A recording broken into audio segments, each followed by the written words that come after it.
Oh,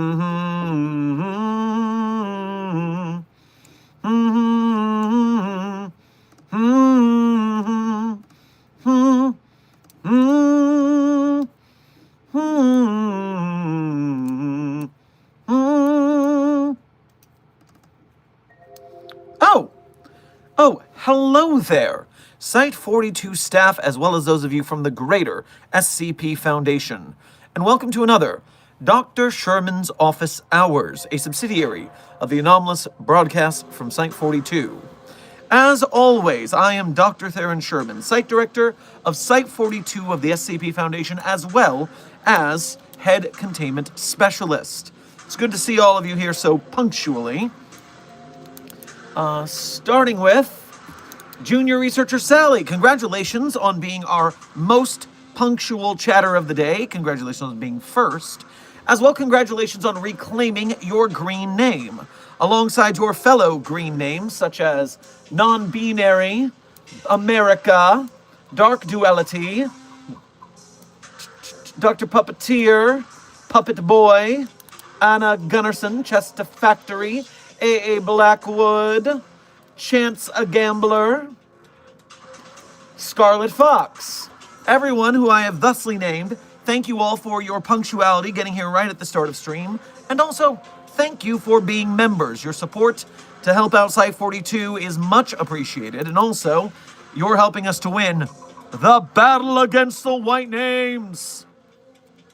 Meanwhile, Don Quixote, Paradox Dragon, Sophie, Avari, Professional Rat, those of you I have thusly named, thank you for your punctuality, and also, thank you for being here just for being you today. Now, in case you're new to this stream, Dr. Sherman's Office Hours is part of our series of daily streams, now going on for over 6 months. We have successfully streamed daily, at least 30 minutes to 3 hours a day, to open the doors of my office to you, the Foundation staff, who have questions about the inner, mysterious workings of the SCP Foundation. So whether you have questions about the anomalies we contain, the staff who contains them, the group of interest who get a little tetchy about the whole containment thing, or hypothetical containment procedures about anomalies that fall outside of the SCP Foundation's purview. Perhaps they're from a different multiverse or pataphysical narrative level, i.e. fandom. We are going to be here for the next nearly 3 hours for today's stream to talk shop about the SCP Foundation. Scarlet Fox, thank you for your 3-month member message as a level 1 researcher here at Site 42. We appreciate your membership and your service, especially the research into plans to help us win the battle against the white names. And you said, I want waffle fries. Hi boss, hi desk. Well, hello to you two. And I guess there's probably waffle fries at the commissary if you'd like some. Junior Researcher Sally, thank you for your 5 months of member messageship here at Site 42. Cat made Sherman emotes when/J. See, you're saying that and you're hyping up the chat, knowing that you're the one making the emotes. So, I guess the ball's in your court, isn't it, Junior Researcher Sally? If you can make it so that it is detailed enough to be seen in such a small format, then perhaps it can go on there. Perhaps it can fit in. Maybe.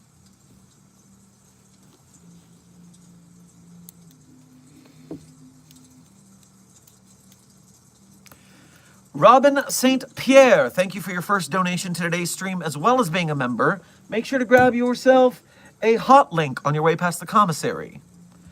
Hello, Dr. Sherman. Have you heard of Snuggles the Canadian Goose? It's such a savage sweetheart. Oh, Snuggles, you missed a Chaos Insurgent. I have not heard of Snuggles the Canadian Goose. I am unfamiliar with this entity.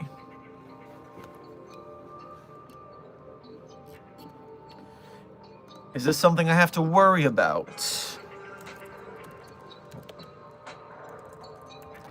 The Canadian Goose.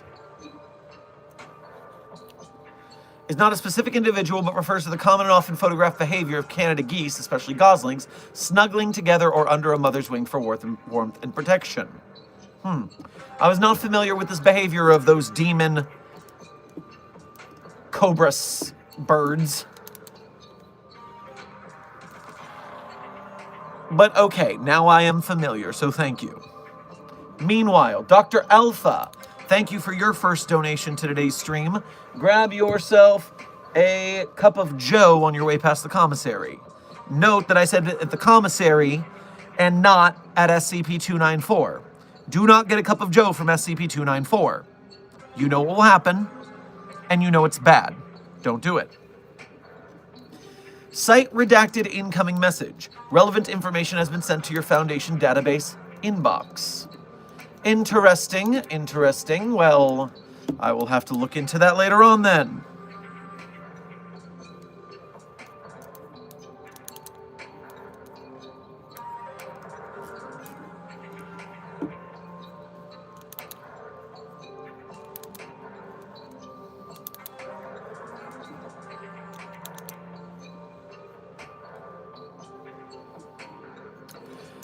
The Talented X, thank you for your first donation to today's stream, as well as being a member. Make sure to grab yourself a Freezy Pup on your way past the commissary.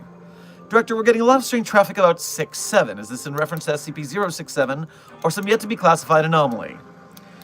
The memes will continue until they stop. You know how memetic hazards fly around. Now, thankfully, this is a non-anomalous meme, so we just have to sit back and let it play out. But remind people, if they ask about SCP-067, that it is in fact a fountain pen that can take over your arm and write things. It is not whatever the Gen Alphas are saying it is.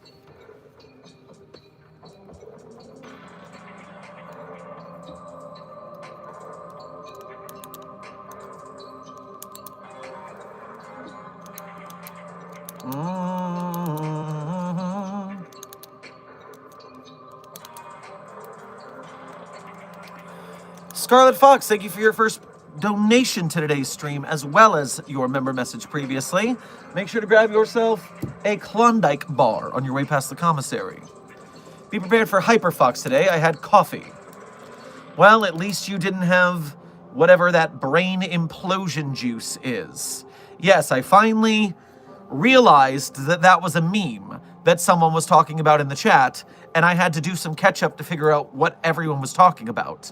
I mean ketchup as in 2 words, catch and up. I did not do ketchup. I did not snort or imbibe in a strange fashion catsup for learning. That's a thing that no one would do, and I don't know why you would think that in the first place, but it seems like the clarification might be needed for some of you. Now, yes, the juice that makes your head explode. Be careful of it. Do not imbibe it. 10,000 grams of caffeine is too much. I believe we actually had a cross-test between SCP-682 and SCP-067. Yes. Yes, the pen did manage to take over 682's arm and write for a little bit. I forget the result, but I remember it didn't go well, because nothing goes well in relation to 682 testing. Ever. Foxtrot, thank you for your first donation to today's stream, as well as being a member. Grab yourself a quiche on your way past the commissary. Doctor, I'm in containment right now. Why was I just given orders to investigate Site-19? What the hell is going on at Site-19 that they require my mobile task force? Well, I haven't heard any breaches to occur at Site-19. Are you getting messages that I'm not? How are they getting to you without coming through me first? I'm a little concerned.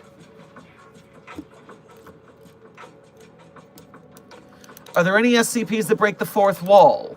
There are several SCPs that break the fourth wall.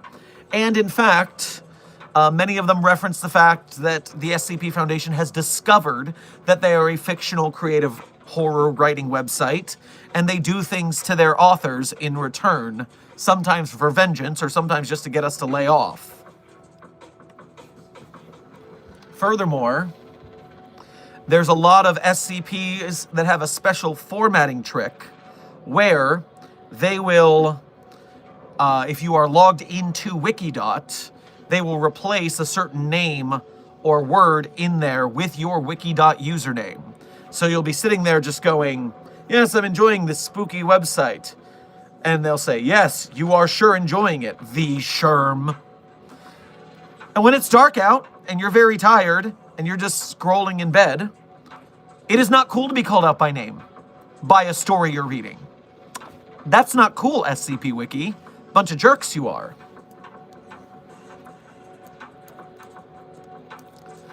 Robin St. Pierre, thank you for donating again. Sherm, Snuggles is just an attack-trained Canadian goose I use in my job as a mobile task force captain. Have a good day containing anomalies, Doctor. I have a chaos insurgency attack to contain. Well, okay, you have a specific Snuggles. Good for you. Daniel, thank you for your first donation to today's stream. Make sure to grab yourself some Pucky on your way past the commissary. You didn't send a message with your donation, so simply thank you for your generosity.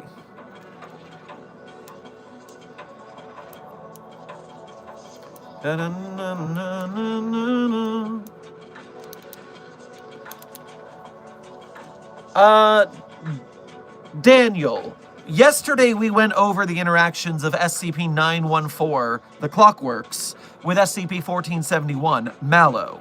You may want to look into that in yesterday's stream because we just talked about that. Suffice it to say, it did not spawn a furry.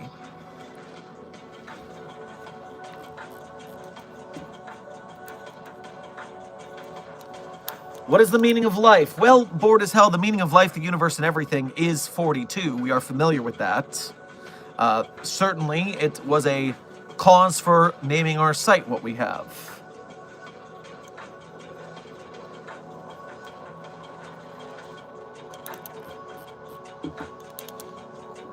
Now, just a half a second to address the stream title. There's not a deep lore of today's stream title. It is simply the fact that there is no Antimemetics division is getting very popular in mainstream spaces. I just saw a random TikToker that I follow on Blue Sky, and they just make content about politics or life, just regular stuff, not horror content, not art stuff. They're not an artist, they're just doing stuff on TikTok. But they're tweeting about there is no Antimemetics division and how they read it and how it was so good. And that's really cool because we're infecting mainstream spaces. Even people who are like, I'm not really into SCP, they read that book and they're like, oh, this is crazy. So, yeah. I just like seeing all over Twitter and Threads and Blue Sky, there is no Antimemetics division being brought up by people who are outside of the SCP fandom. I think that's really cool. It is the opposite of an anti-meme, though. If it were an anti-meme, they wouldn't remember it, let alone talk about it. So it's also ironic, which I appreciate. Not a Gamer, welcome to Site 42 staff. Thank you for subscribing.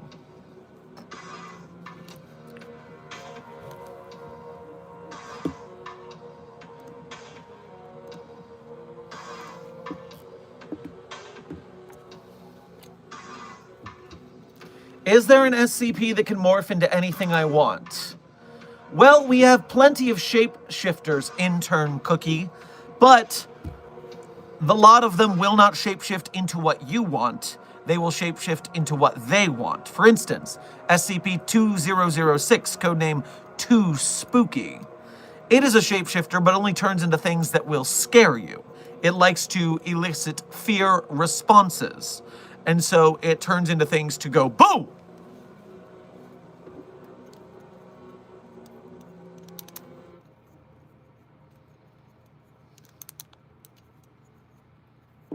What's your favorite SCP? I'm new to your live.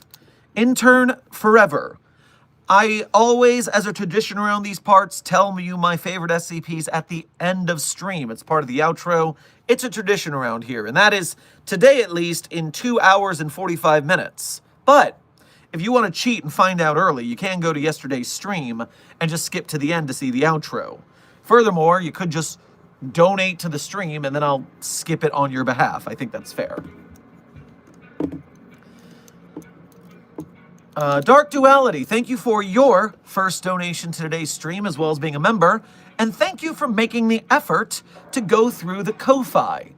The Ko-Fi, which is located in the support link that's pinned in the chat, just has lower fees than YouTube Super Chats. YouTube Super Chat takes about 30% of your fee that you pay in, because YouTube wants their cut. And Ko-Fi, you can get somewhere less than half that for the fee. So it is a kind thing to make the effort, and we appreciate it. Make sure to grab yourself some burger on your way past the commissary. Yesterday when I said the jackalope was dead, I didn't mean zombie bunny. I meant all SCP-7134 in containment are deceased, some in cryo and some taxidermy. Oh, I did not think that you meant zombie bunny was dead. Also, our chatter zombie cat is also quite alive to my knowledge. But, yes, I assumed that you meant the 7134s were deceased. That is what I assumed.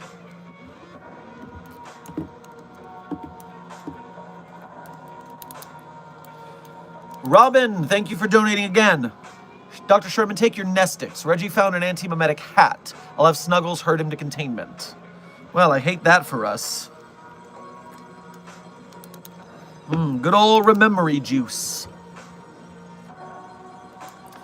Daniel, thank you for donating again. Why did the Gate Guardian call, quote, God a deceiver? Well, it's quite obvious. The Gate Guardian, one of the SCP-001 possible iterations, is guarding what we expect at least to be the actual literal Garden of Eden, part of the Yahweh religiosity canon. And SCP-343 claims to be that particular God, that particular Yahweh, and we know that it's lying. 343 is not God, it is a reality bender with delusions of grandeur. And so yes, obviously, the Gate Guardian would find that lie to be quite annoying and call it out.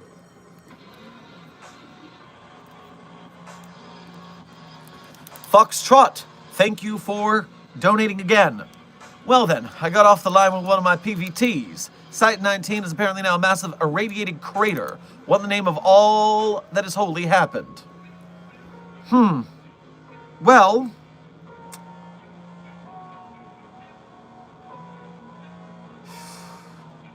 that does sound like the on-site nuke was activated, but, you know, something tells me they'll be back. Site 19 does not stay down.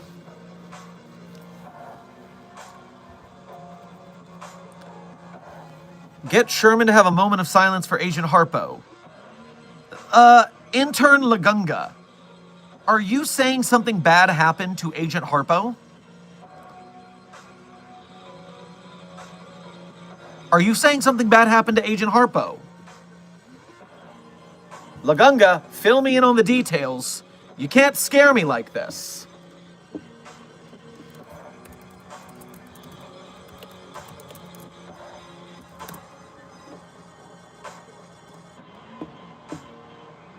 I'm pulling up security feeding now.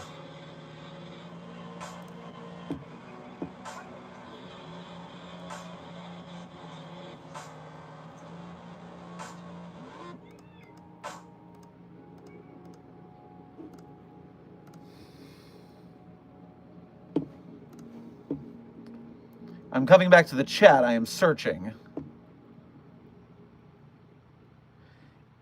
You're saying Agent Harpo passed. I need you to show me what you mean by this. I'm trying to find evidence of your claim.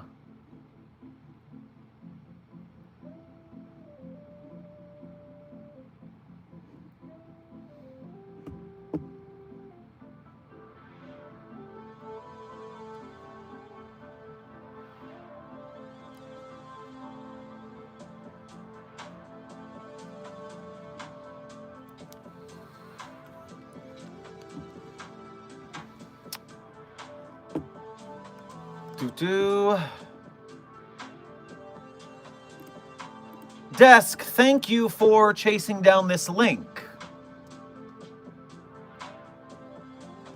Aw, man.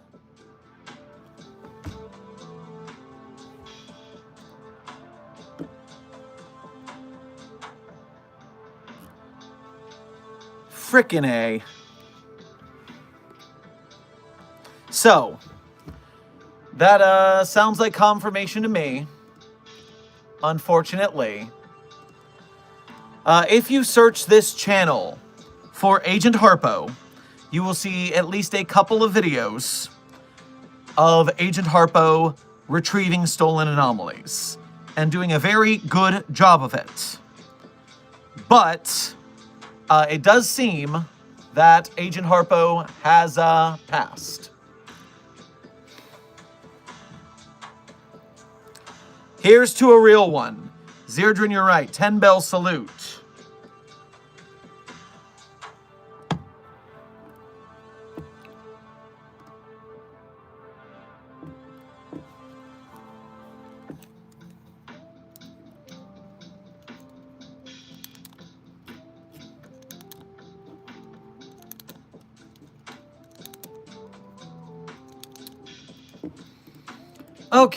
Okay. Well, at the end of the day, like all of us tried to, Agent Harpo did his best to secure, contain, and protect, and brought joy to a lot of Foundation staff. And so, all we can do is move forward in the way Agent Harpo would have wanted. Continuing to secure, contain, and protect, and continuing to improve the world we live in for ourselves and each other. RIP to a real one. Everyone here, I want you to go to the Agent Harpo video on this channel when this stream is done and leave some respect on Agent Harpo's name. You all have your orders. I expect you to fulfill them thusly.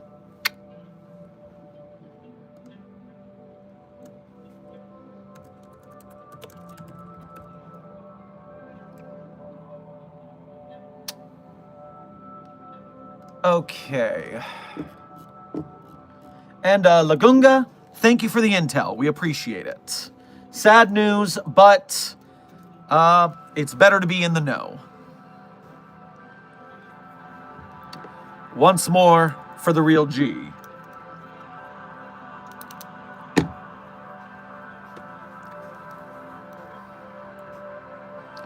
Dark Duality, thank you for donating again. By anomaly or natural causes, rip Agent Harpo. It looks like natural causes. Harpo's owner rescued Harpo, who had a lot of conditions. So it is not unsurprising that this has taken place. It is just general sad.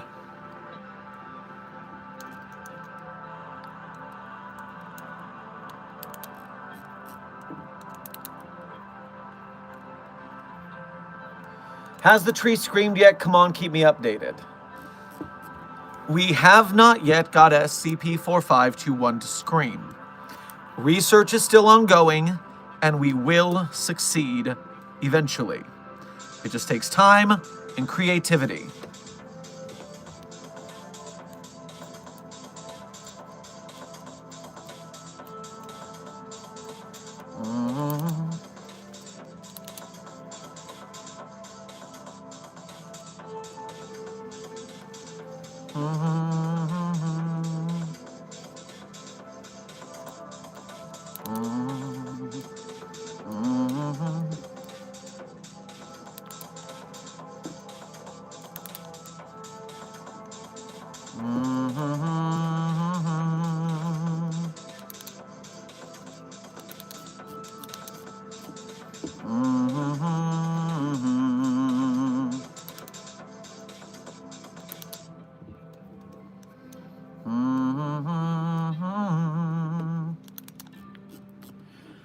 Lagunja, thank you for also pointing out, yes, Reggie is back to active, which is very exciting. I look forward to interacting with Reggie and his rogues gallery of interesting, anomalous tomfoolery sooner than later. Bought that guy a Dr. Pepper because he won a challenge of me. So, yes, once you bought someone a Dr. Pepper, you're bound for life. Dr. Pepper Brothers.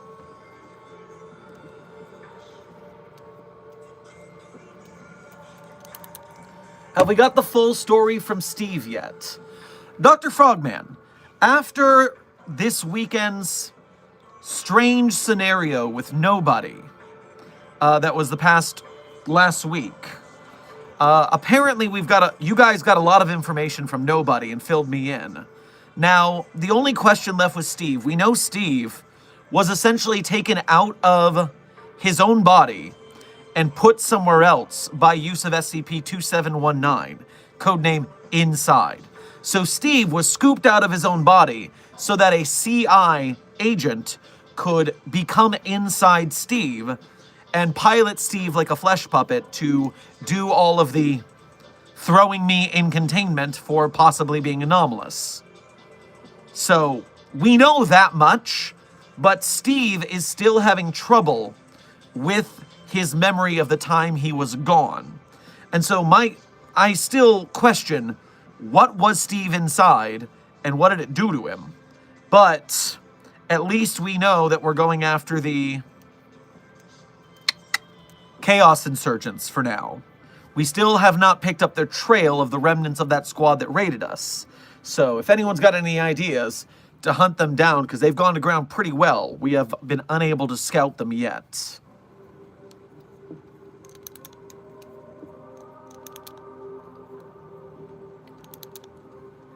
Why did you call me Intern Lagunja? I am Agent Lagunja.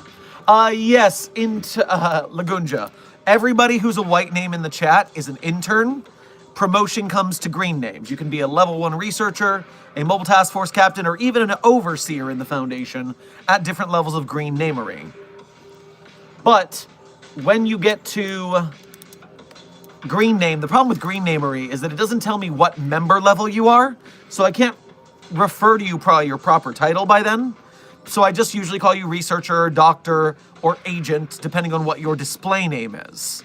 So if you become a green name and then change your name to Agent Lagunja, you'll be set for life. You'll be right in the proper standing.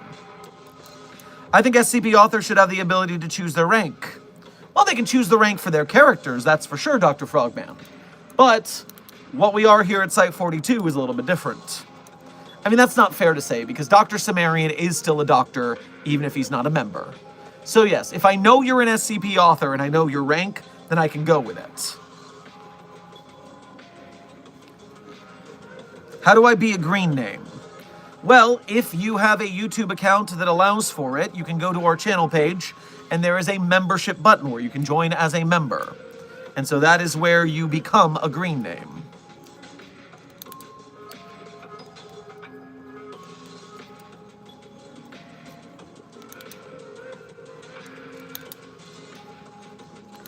It's kind of scary how easy it was to put you out of commission.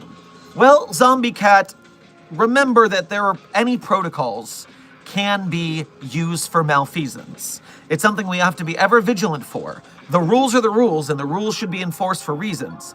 But we do need to make sure that the rules are not being enforced for incorrect, unjust reasons.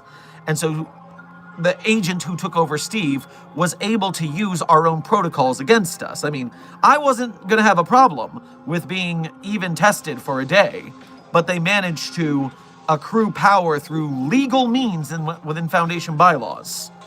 So you got to be careful.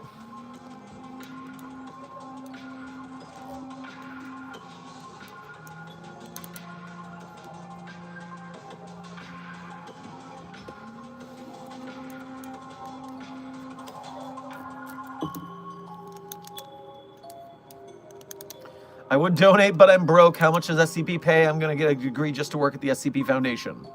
Well, the SCP Foundation, it pays pretty darn well, considering that we are doing some of the most dangerous work on Earth. So at least you've got that going for you. But of course, to get that job, you're going to have to be the best of the best of the best, sir.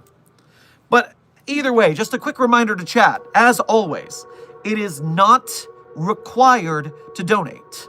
I do answer chat questions from regular chat and from white names even as out. Now, of course, I give direct priority to donations, because donations, I gotta say thank you for donating. So while I focus on donations when they're coming in, I still answer plenty of questions in the chat, so you don't have to worry about that. And of course, you are plenty supporting Site42 by being here in the chat, chatting, by commenting on our videos and watching them, by liking, sharing, subscribing, all of that YouTube business. You are a valued and honorable member of Mobile Task Force Site42, codename the Signal Boosters. And because of your engagement in the stream, such as getting the like count above the viewer count, that is going to make YouTube's algorithm pull more people into Site42, at which point we convert them into SCP fans whether they like it or not. And that's how we get more and more people to help us support the SCP Wiki and its authors, artists, animators, game devs, filmmakers, merch makers, etc. And so that we can get bigger and better projects. Amazon and Netflix will never make an SCP movie because of the Creative Commons, because they can't own it themselves. They want to be able to, it's either it's all ours, we're not going to share. So we have to do it ourselves. And following the MatPat and Markiplier Business School of YouTube, I think it's something we can do.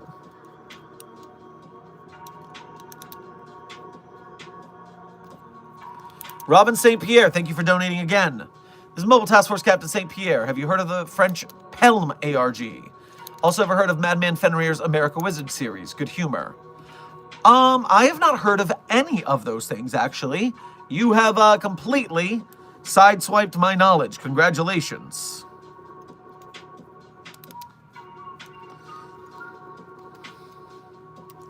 You're the best, honestly. You converted me into an SCP fan. You all saw nothing, by the way, since I saw your channel, and that was like 3-4 years ago. Well, I'm happy to have helped you find your place. The SCP community is a wonderful community full of art being made consistently. We're getting bigger every year. We're getting more stories, more concepts that are being explored. Obviously, we have very popular novels, even in the mainstream, with There Is No Antimemetics Division, which had a short film series made of it, a 4-part YouTube miniseries.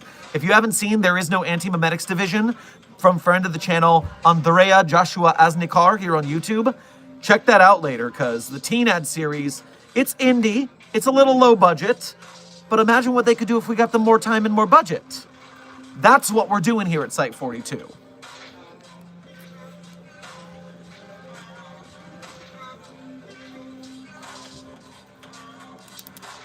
Dark Duality, thank you for donating again. Best of the best, unless you are in Sigma 66. Yeah, Sigma 66, they're competent. Leuna, thank you for your first donation to today's stream, as well as being a member. Make sure to grab yourself a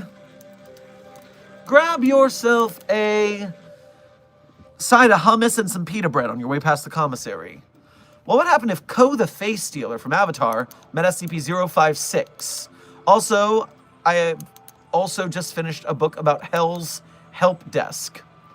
Well, I'm not familiar with Hell's Help Desk, but I can look into what SCP-056 would do to interact with Ko the Face Stealer. 056, codename A Beautiful Person. It is a being of variable genders and appearance, which changes in response to the environment around it. So it is a shape shifter, and it can turn into anything. It turned into a look-alike of Scarlett Johansson. It turned into a golden retriever. It turned into a bodybuilder. See, my suggestion here is that although it is shifting its shape, and rapidly, or radically doing so, because it can be a human or a animal as well, as a couch even, I do believe that it's possible that the concept of its face could be stolen still, in which case all of its several transformable forms would be faceless and what's the word for that way that people who have their face stolen by Ko are? They're kind of, they're not comatose, they're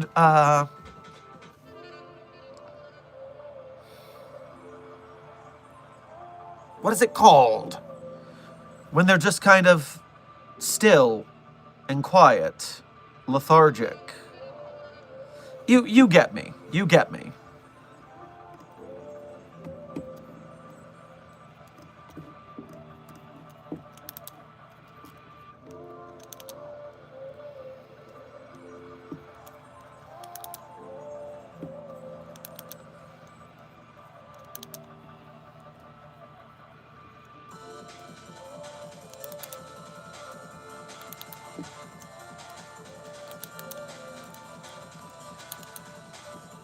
We had as many likes as viewers. That is correct. We did just celebrate that. And my favorite thing about SCP Universe is licensing. I've been a big fan of Creative Commons licenses for donkey's years. Well, intern philosopher, I agree. I think that a balanced copyright with the ability to use and expand upon as long as you're following the rules of use is a great way to thread the needle of locking down a user's rights to their work versus allowing a freedom of creativity and iteration. At least I think it's a pretty good way.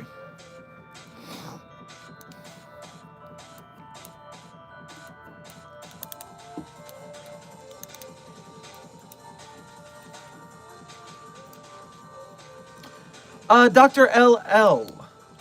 Immobilized and then Gypsy King comatose. Those are close, but the thing is that what I was looking for is when they're alive and they're conscious, but they're just moving really slowly and almost personalityless, almost like they turn into a drone of some kind. Leuna, thank you for donating again. Did you mean that pun, comatose? I really wish I did. It's a good one. You guys are saying catatonic now, Puppet Boy and Lucas, and I think I agree with that. Catatonic, yeah, you're awake, but you're just kind of like in shock, right? I think that's close to what I mean.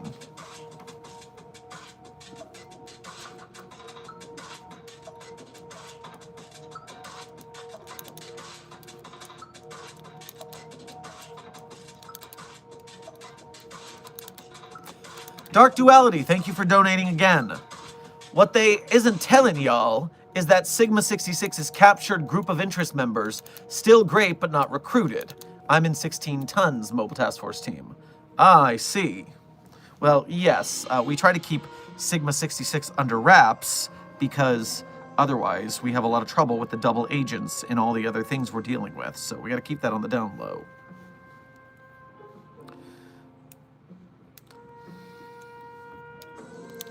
What happens if SCP-999 looks at SCP-096? Well, Intern Nova, their SCP-999, as popularly depicted, with being very, very small and having eyes and a mouth, is not actually the canon appearance of SCP-999. SCP-999 does not have facial features at all, which means no eyes, no mouth, no nothing. It's just a slime. It's also 2 meters wide by 1 meter tall, so it's a pretty big hunkin' slime. A lot of people keep thinking of it being small, but it's actually rather large. Make a hell of a beanbag chair, if I'm being honest. But the idea here is that because it doesn't have eyes, it can't see SCP-096, therefore it can't activate it. So there's no interaction there. Dr. Sherman, the Labubus are back. Dear God, they're everywhere, send backup. Oh, God, that restaurant we had to burn down because we were attacked by Labubus while we were having lunch. That was horrifying. They rappelled down from the ceiling. Terrible. All right, well, get out of there, man. Get out of there before they get you. Sheesh.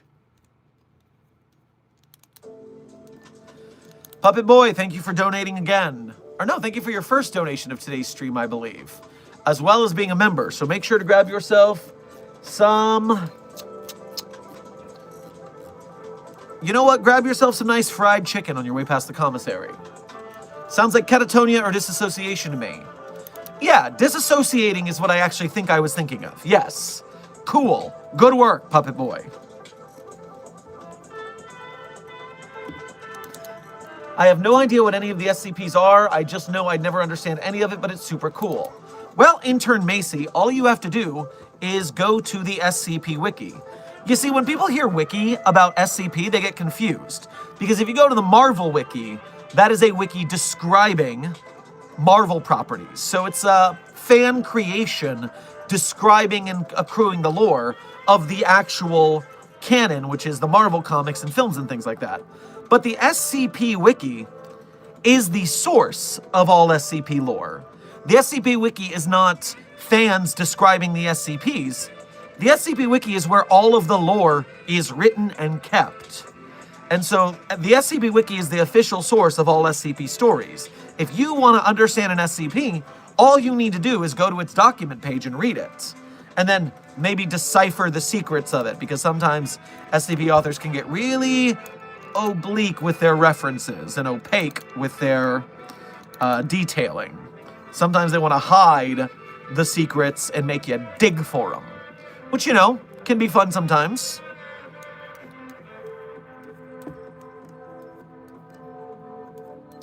Leuna, thank you for donating again. Wish me luck, Doc. I'm going undercover with Dr. Wondertainment. I have to put my own SCP on the back burner. Oh, okay. Going undercover in the Wondertainment Corporation. That's a risky position, but I'm confident in your abilities.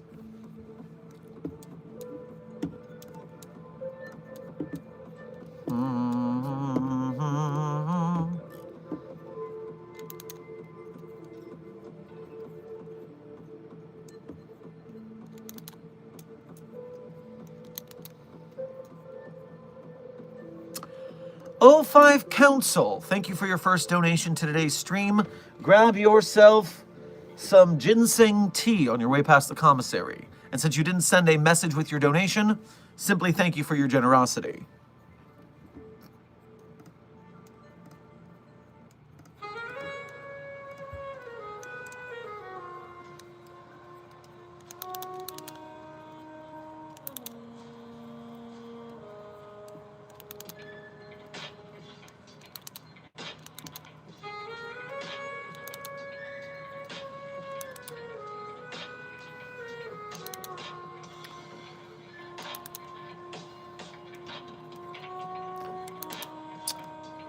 Evil Lord of the Internet, thank you for your first donation to today's stream.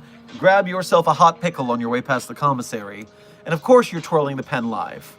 Well, yes, I need something to do with my hands, so there's a pen.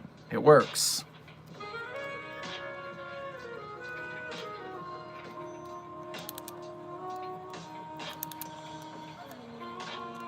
Are SCPs from another world, or are they just creatures that are cryptids? Intern MHG, the answer is both, plus a lot more things. We have SCP entities that come from other worlds. We have cryptids. We have aliens, and then we have Bigfoot. We have Wendigos and Skinwalkers. We have other entities from other dimensions. We have living fictional entities. Of course, there are the anomalous objects, which aren't even creatures. There's a wide variety.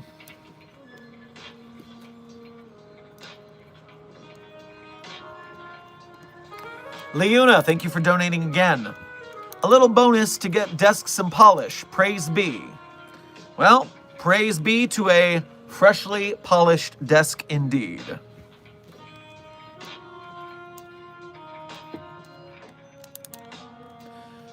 For those who are curious about what's happening in chat right now, there is an SCP tale on the wiki from the old days of the SCP Foundation, and it is simply called Bees.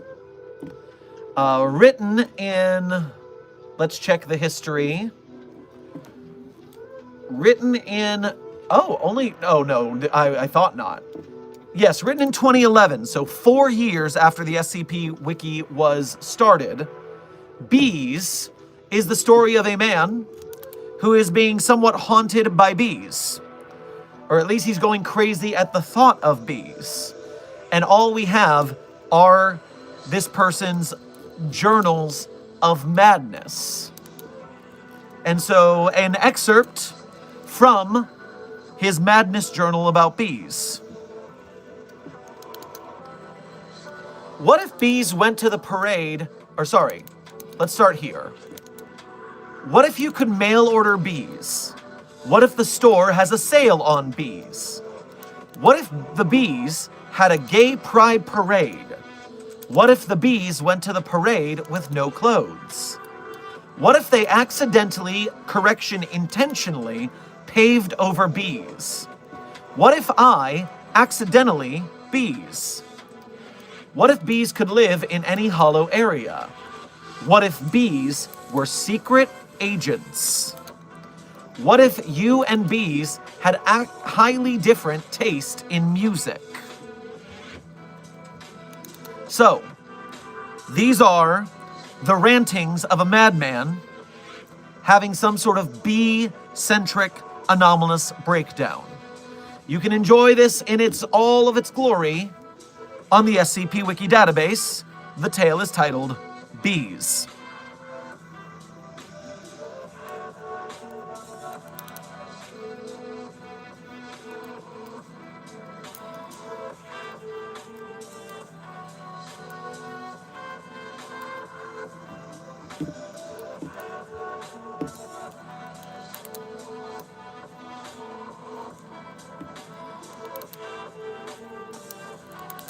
Dr. Sherman, what would happen if John Constantine found out about the Foundation? Would he be contained or asked to become staff? So, John Constantine, as a freelance detective doing demonology things and dealing with magic, would certainly be a person of interest to the Foundation. Now, the likelihood is that Constantine would not want to work with the Foundation, and therefore would probably end up someone we'd be trying to contain or otherwise waylay along the way.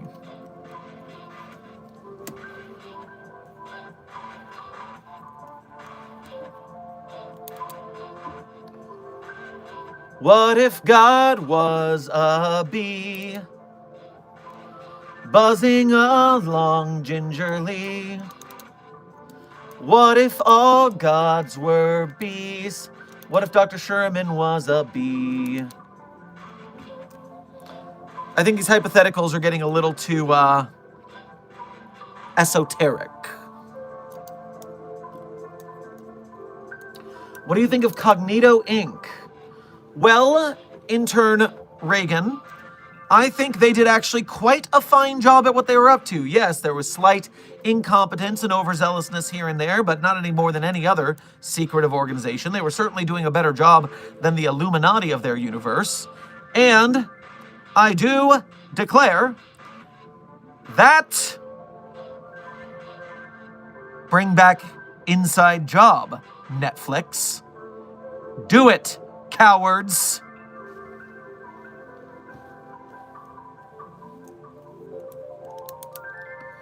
Hair, lots of holes and maggots, okay for Fan Art Friday. Ooh, you're doing bugs and tryptophobia warning? It's horror. Remember, guys, the SCP Foundation is a horror fandom. We have to have a stomach for when things go horror. So I'm going to say yes, but make sure you tag it so that we know ahead of time before I surprise people with it.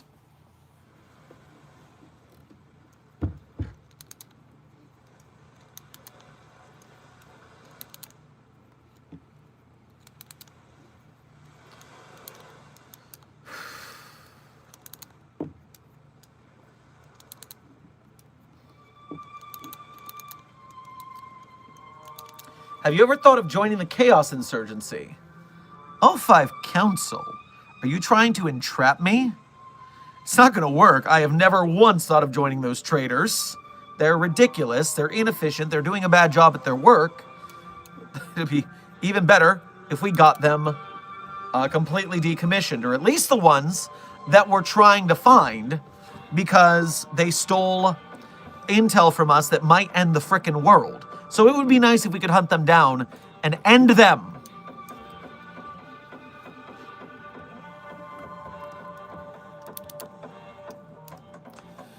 Derek Tomes, thank you for your first donation to today's stream. Make sure to grab yourself a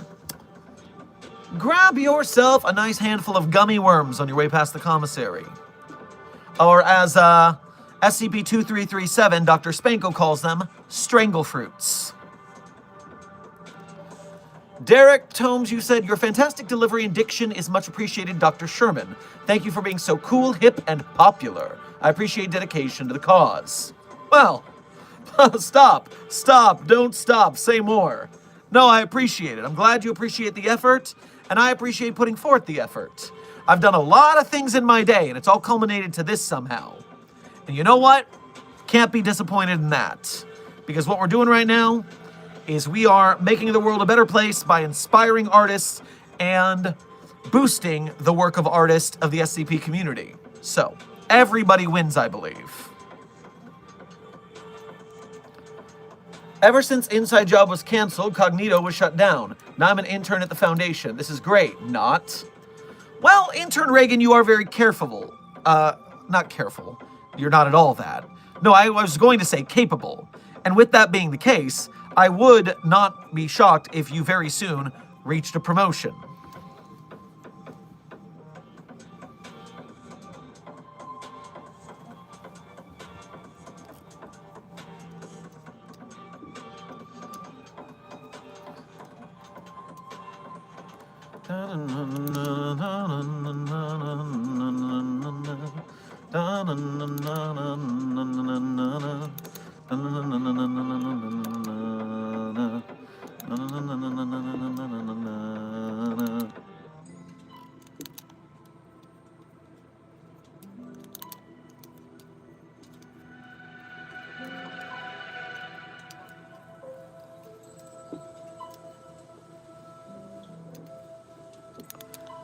I see I've unleashed the cacking in our stream now. We've gone from bees to cack. I see the memes have evolved.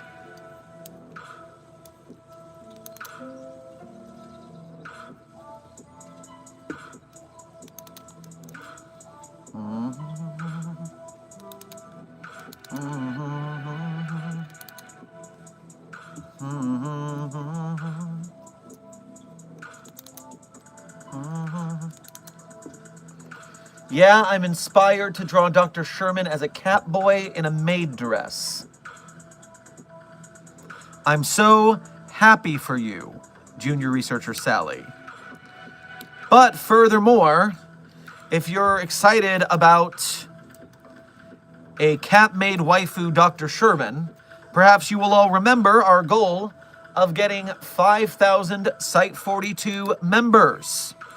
Site 42 membership, our list of green names is growing, and once we reach that 5,000 membership goal, not only will we get access to all of the emoji slots that YouTube will let us have, I can't believe they lock them behind that many members, but you guys have also told me that if we get 5,000 members, I have to purchase a maid dress and do a cat-made waifu stream. I don't know why this is what you want, but this is what you want. And right now, our current membership total is 1,432.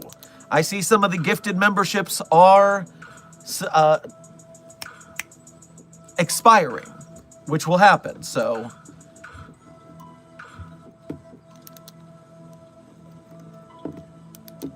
yes, keep up the green name waves and we will make it to that goal eventually. Yes, we are also holding Junior Researcher Sally's promotion hostage until we hit that 5,000 member goal. Chance Gambler. Not until the Cat-Made Waifu stream.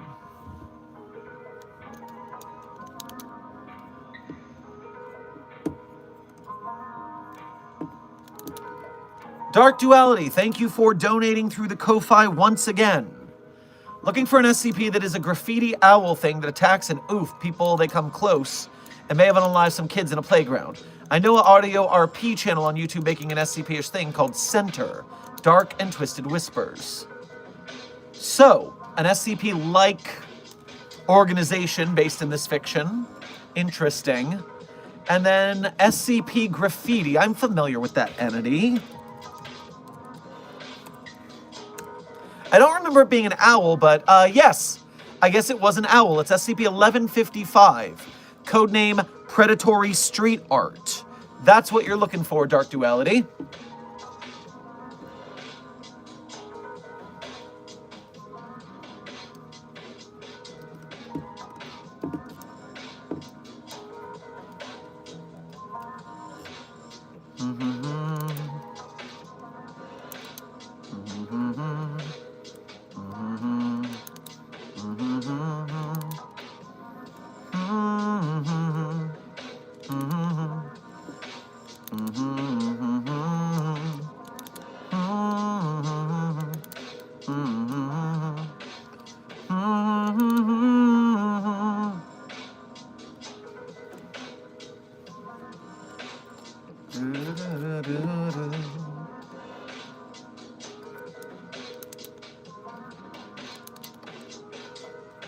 Question, is the boiled one an SCP? Intern Spampton. Anything that is not on the SCP Wiki is not an SCP. That is rule number one, because the SCP Wiki does not accept other people's copyrighted things onto the Wiki. It has to be an original work. So, anything that's not an SCP, because it's off Wiki, is not an SCP. And even then, we call those, in that case, anomalies. They are still anomalous. They are just not SCPs.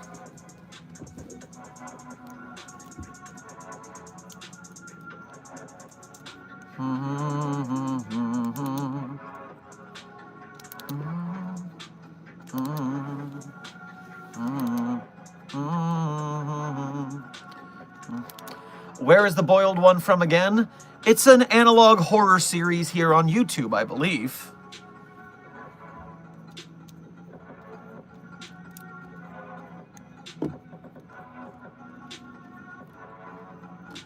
Did you say Redditor street art?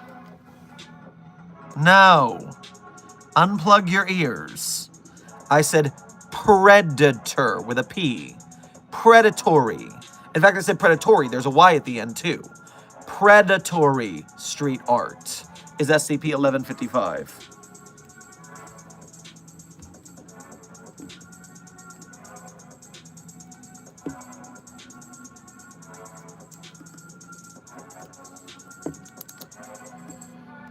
Dark Duality, thank you for donating again. And while you say thanks, Doc, does it say if Are We Cool Yet made it? Zeerdrin at the exact same time says something sounds like something Are We Cool Yet would make. That's funny that you both said that at the exact same time.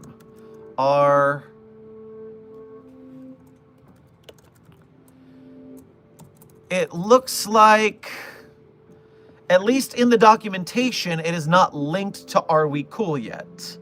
It seems like a living entity that has come to be of its own will and is, you know, teleporting and eating people and things like that.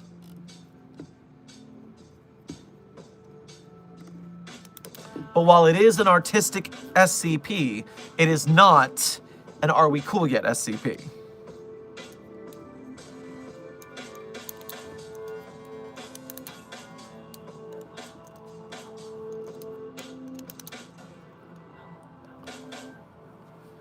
Where's the man in the suit from? I see it a lot on my feed. If I'm remembering correctly, that is another analog horror, again on YouTube, by a creator named Unknowingly. That's what if you're talking about the one that is a Godzilla suit that a person like lives and infuses with or something.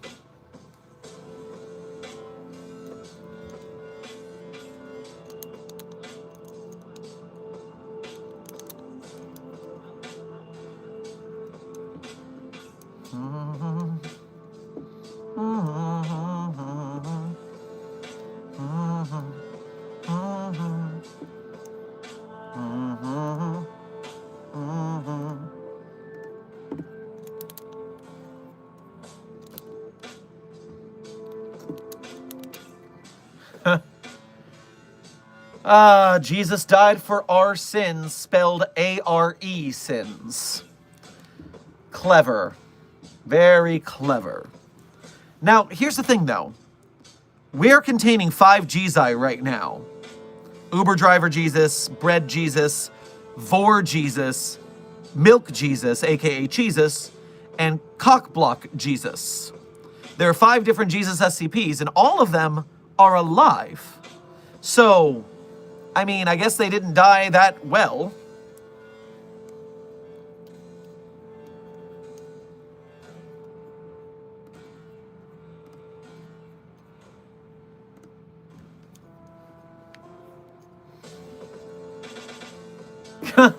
Sir Patches, I like this. Why is 1471 depicted to be super hot in the furry fandom, but actually hideous in the actual SCP Foundation? Well, in the SCP Foundation, where it originated of, SCP-1471 is a spooky monster. And it's meant to be scary. But there is a long historical trend of especially LGBTQIA people who are very often beaten down and oppressed and have their rights taken away or threatened. And so they end up identifying more with the monsters than they do with regular humans. And so in that case, that's where they start to attractify and fall in love with vampires and Frankensteins and wolfmen and fish people and, yes, whatever the hell Mallow is. So, you know, it's not shocking at the end of the day. It's actually quite normal for this thing to happen. It's a non-anomalous phenomena. It's just something that we as Foundation staff should not engage in because romantical... I don't even like that. Romantical entanglements or even friendliness with anomalies makes you less likely to take them seriously as threats. It makes you more likely to treat them as people rather than the objects that they actually are. And it makes people feel bad about all the locking them in prison for the rest of their lives that we have to do. Which is why we have to stay impartial.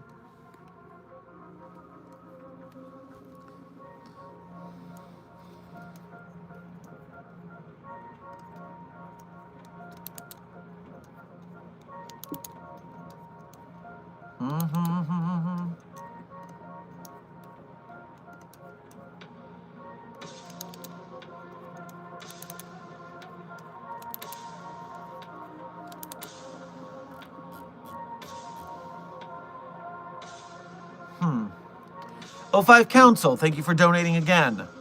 We are thinking about promoting you.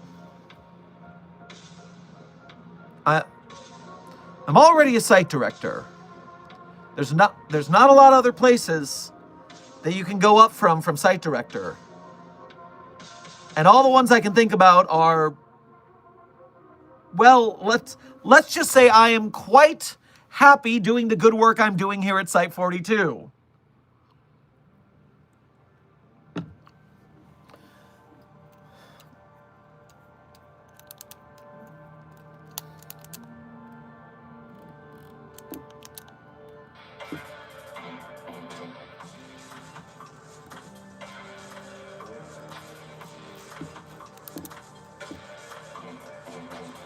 Dark Duality, thank you for donating again.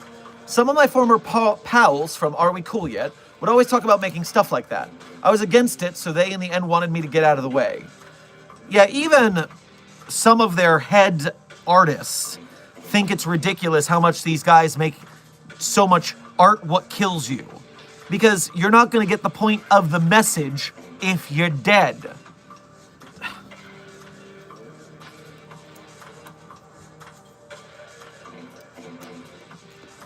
Did you know sharks are the best animal ever? Junior researcher Sally, please do not say that in front of a member of the Shark Punching Center.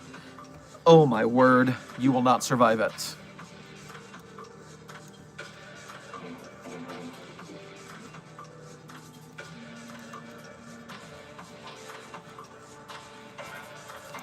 Dr. Sherman, I don't want to become a D-class. Well, intern Carlos, don't do anything that merits you getting demoted to D-class then.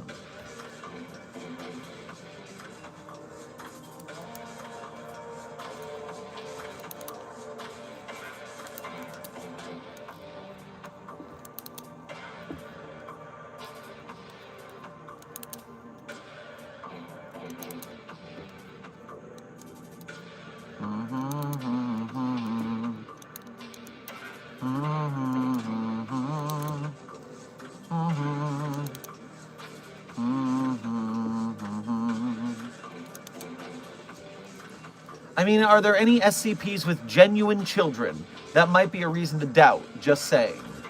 SCP-953, I'm not exactly sure what you mean by that. Can you elaborate for me? Are you asking if there's SCP entities that have bore children in their time? Because, yeah, the answer's sure, that's happened before. Maybe we found them and they had a wife and kids or something, and then we put them in containment. It's not shocking, I don't think. Cappy the Cunning, welcome to Site 42 staff. Thank you for subscribing. Dr. Sherman, when do I get pronoun privileges? When you are assigned a full position as an SCP staff member, rather than being a contained anomaly. Then we'll start to use the pronouns that you prefer.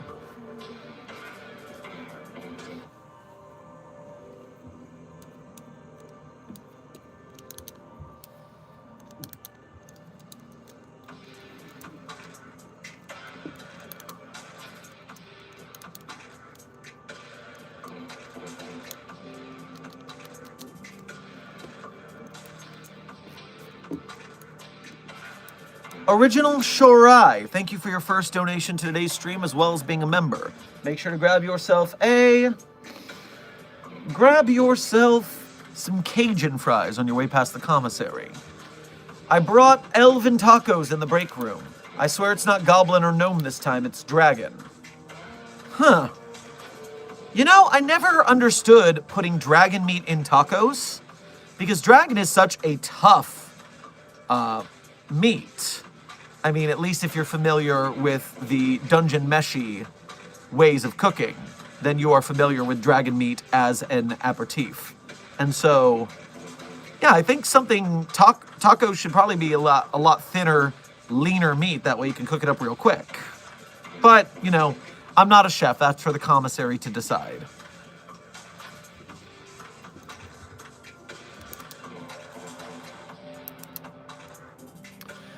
If you contain, like, an anomalous wife or something, do you take the full family, or, like, what happens to the family? Intern Heiki.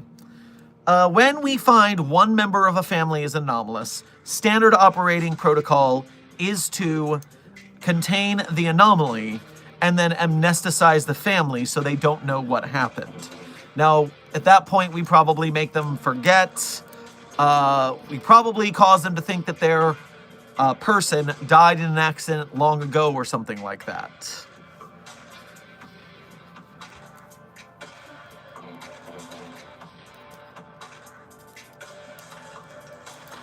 Isaac, thank you for your first donation to today's stream as well as being a member. Make sure to grab yourself a fruit tart on your way past the commissary. Has SCP-999 played Dungeons & Dragons? If so, did it... SCP-999 is not a he. In fact, it's got no gender. It's a slime. SCP-999 is an it, not a he. Please practice proper pronoun parlance protocols at the Foundation. Meanwhile, SCP-999 has the intelligence of a dog, and so it is not capable of playing Dungeons & Dragons.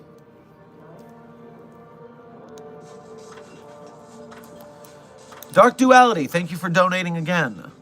Running away from peeps from Marshall Carter and Dark and other entertainment, cough. Got captured by the Foundation, so thanks, I guess.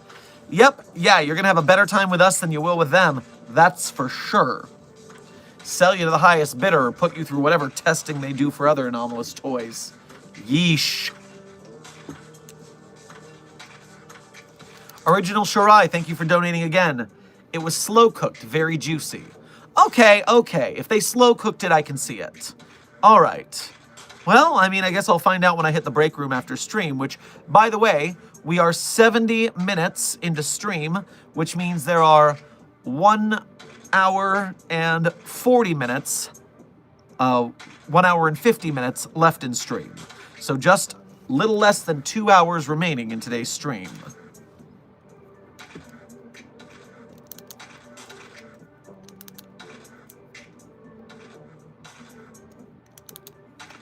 I'll make a new SCP. What are the guidelines?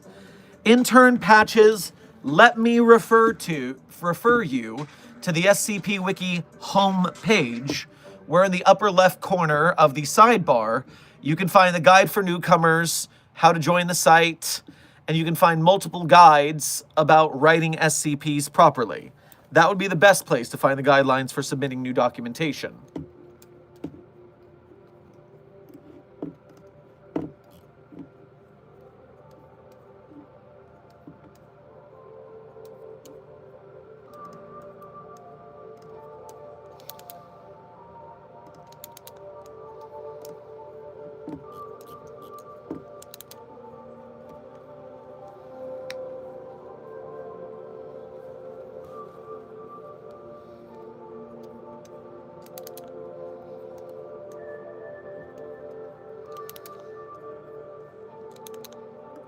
There's an SCP in my house. Any advice? Intern Zoe, that is not nearly enough information for me to give you advice. You've got to tell me more than an SCP. I need to know what kind of which one is it? What does it do? What are its capabilities? Is it safe, Euclid, or Keter? How dangerous is it? Is there any trick to getting around it? You got to fill me in better.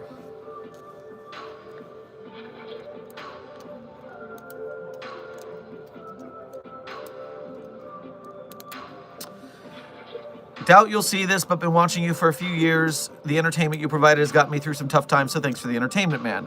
Matchbox, I'm very glad to hear it. The usefulness of art in lifting people's spirits and getting through tough times is very important to me.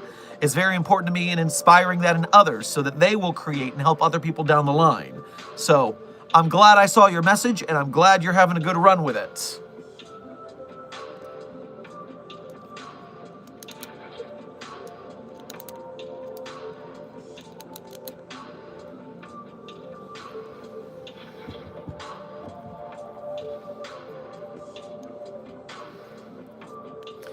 I have a hand spider in my house and I don't have an amethyst.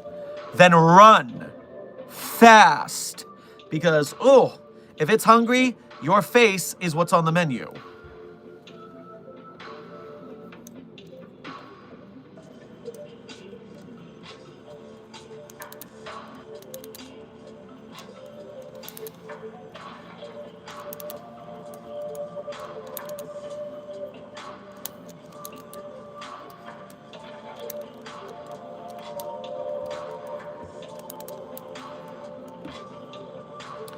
Was Hawkins' lab an SCP research station? I believe that the incidents going down in Hawkins is actually, isn't that federal? Secretive federal complex. Yes, that is the federal government's fault. Everything in Stranger Things is the fault of the UI useless, is what I'm saying. The Unusual Incidents Unit borked up royally, is what I'm saying about that.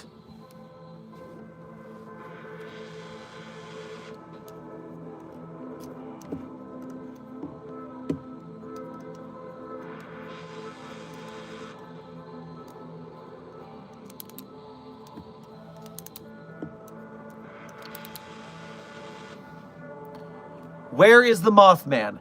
Dr. Gray, no. You will not get out of internship if you keep trying to snog the anomalies. Stop.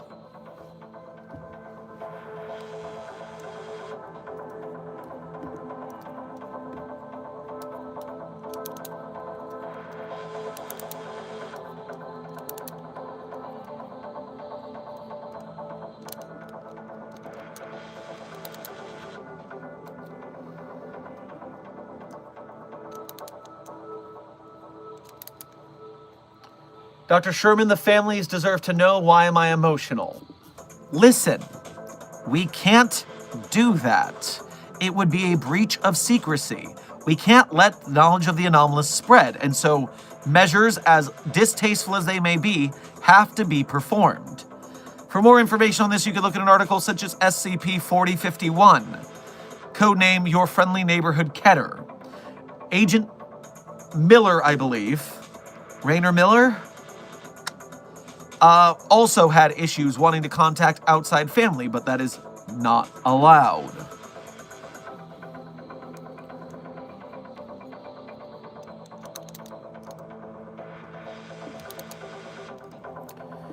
Isaac, thank you for donating again. What SCP would like to play D&D with me? Well,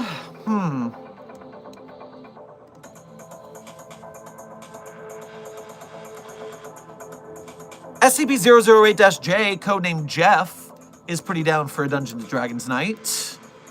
SCP-507, the Reluctant Dimension Hopper, is a pretty chill dude, although it teleports at random, so you might not be able to finish that game if it teleports during the match.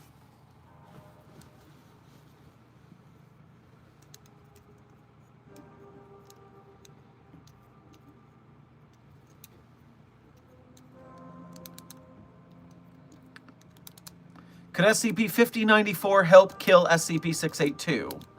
Miss J is an excellent instructor, but Miss J cannot teach knowledge that isn't real. And so since we don't know that there's a way to kill 682, I doubt Miss J is going to be the one to teach it to us. That being said, I am interested if we tried that. 682 termination log. And by the way, anytime you're going to ask me if you can test X, Y, or Z to terminate SCP-682, I highly recommend that you check the termination log first to see if we already tried it. 5094 is not listed in the termination log.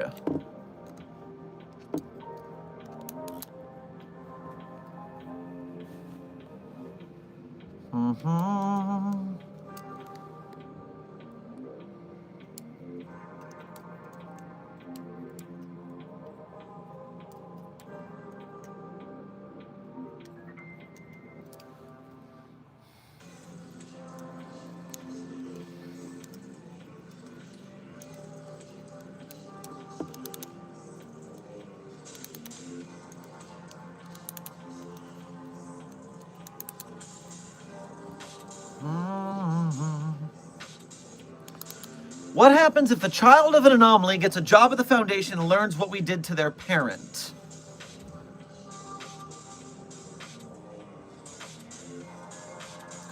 Hold on. Hold on. I gotta think about this for a second. I think it's a Dr. Sumerian article I'm thinking of. Desk, Jeff is not evil. Get over it. SCP...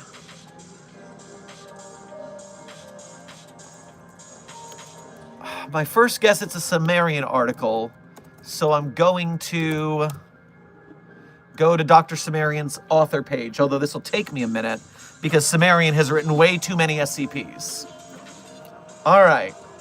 And now, without further ado, a completely out-of-context listing of the names of articles Dr. Sumerian has written as I try to figure out which one is the one I'm thinking of that has to do with Dr. Frogman's question. Unbroken, without parole, ethical considerations, to the makers of Reese's Puffs, a crappy idea, and I feel fine. C is for closers. Dr. Sumerian almost goes out on a limb. Period drama. Another lonely night with me. Time is a flat circle. Time as in the seasoning. Chairman Meow and the Woof Tang Clan. Edward James Almost. Terrain Fumble. Long is the way you must wander, but blood must sometimes be spilled. The Grand Spectacle. YKHN. Mountain Dew Code Red. Fuck Off Carl. Toilet Humor. Knocking on Heaven's Door. Things you people wouldn't believe. Keep on Trucking. Poor Richard. The Broke God. No Fury. The Forest normally known as Vince. SCP RPG. It's fine. If I only had a brain. Distance. Outside the Box. Invictus. The Prince. How I Got to Memphis. Ghost Ship. Also, Carthage must be destroyed. Critical thinking, cat people, anti-pope, technicolor geography, empty inside, exotic stars, the fallen, a total ripoff, and sensory deprivation. That is quite a list of SCPs. And I think I found the right one.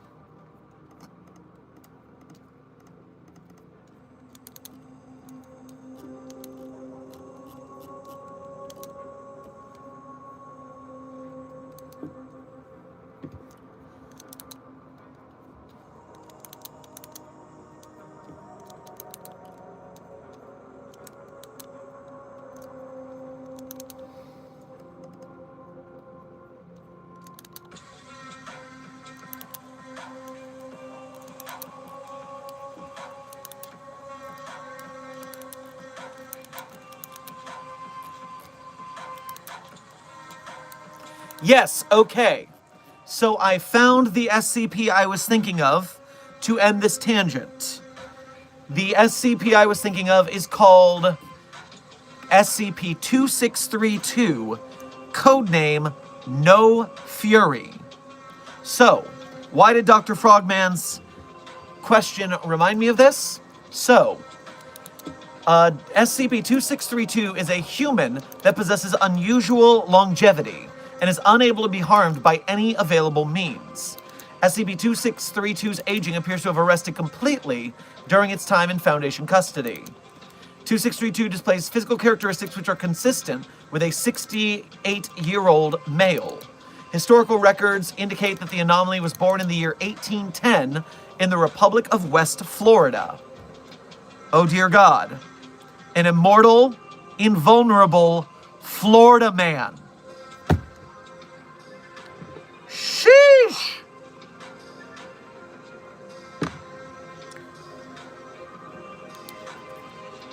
Observational evidence of the entity, these historical records and claims made by the entity itself, indicate the event which produced its anomalous effects occurred in the year 1878. The entity possesses no further anomalous properties and displays symptoms consistent with a diagnosis of relapsing remitting multiple sclerosis. While additional permanent damage to 2632's neurological condition appears to have been prevented by its anomalous properties, its behavior is consistent with an individual possessing a moderate state of neurological decay. It was discovered in 2003 following a botched execution attempt in the U.S. state of Washington. It was convicted in 1994 of the killing of Jonathan Garrett and sentenced to death. 2632 refused to choose his execution method, and by state law was to be hanged in 2003 in January. Due to its anomalous properties, this penalty was ineffective. Agents embedded in the Washington State Department of Corrections were able to recover the entity following this attempt. We then interviewed it, and it said that it did a ritual to become immortal alongside, moved out with my wife and little brother, Bethany and Jacob Manfred, in 1867. So it had a wife and little brother. And they moved to Wyoming. Then a ritual happened. And there's only one catch to this ritual. Only people who have participated in the ritual can harm each other. So you're completely invulnerable unless you are hurt by the people who did the ritual with you. Rituals can be so complicated.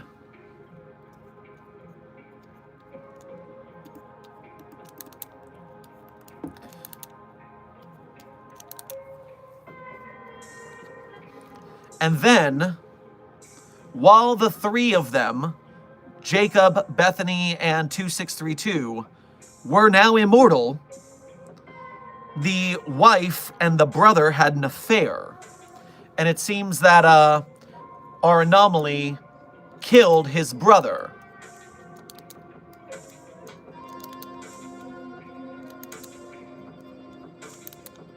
And he also smacked the wife in the back of the head with a shovel and threw her in the hole with her dead brother. And so he's been immortal ever since, living alone. But following several recorded interviews, Dr. Hoskins began to hold informal interviews with SCP-2632 in order to ascertain specifics of the ritual which produced its anomalous abilities, and eventual fate of the individual who first informed him of the ritual. These interviews were unsuccessful in their stated goals. Following 12 years of successful containment, Dr. Hoskins was killed by the entity. No future interviews are to take place without a barrier separating the anomaly from Foundation staff, and the new project head, Dr. Elizabeth Lane, has taken over in the previous researcher's stead. Following the death of Dr. Hoskins, the new project head, Dr. Elizabeth Lane, was scheduled to interview 2632 on December 18th. When she entered the interview chamber along with Agent Bill Cassidy, 2632 began to suffer from what appeared to be a mental break. 2632 was unable to answer questions coherently and appeared to be unusually preoccupied with Agent Cassidy's presence. In order to facilitate a calming of the subject, Agent Cassidy will no longer be used during these interviews. And since, following that, 2632 was unwilling to cooperate, it has been securely contained. It was placed on a steel platform, and then a block of lead was dropped onto the entity until the compression formed the lead into essentially a permanent coffin, where the entity is immovable.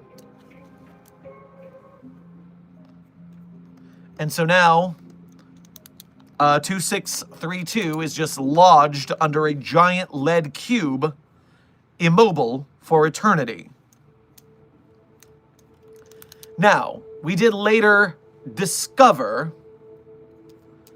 that the grave of this entity's brother and wife, who he supposedly killed, and we did find the brother's body, but we didn't find the wife's body. The current whereabouts of Bethany Manfred are still unknown. Unless you have a clever mind for patterns in the names of this article.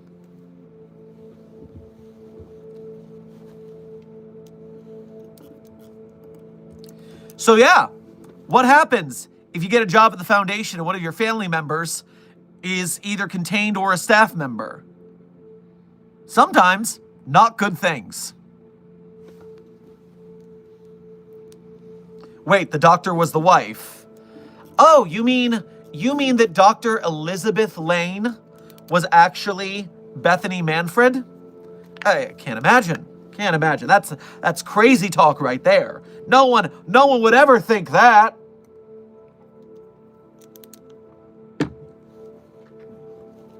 I haven't thought of this article in a while. What a good story, Dr. Sumerian. There's a reason it's at plus 337 on the wiki. All right, coming back to the chat, which needs to refresh.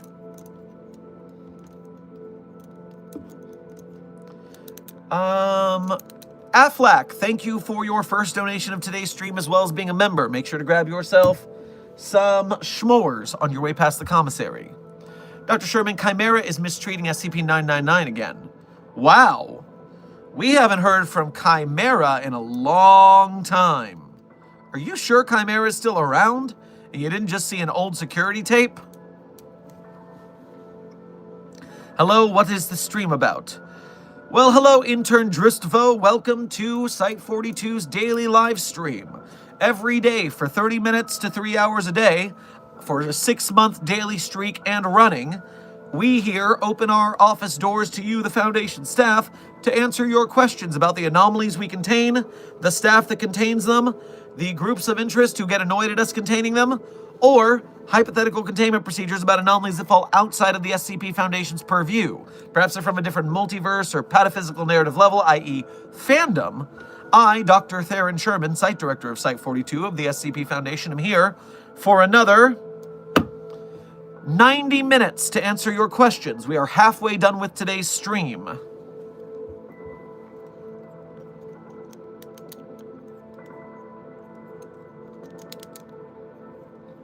What is my role in the SCP Foundation? Well, as a white name, Intern Cole, you are an intern. But by becoming a green name, you can earn a promotion.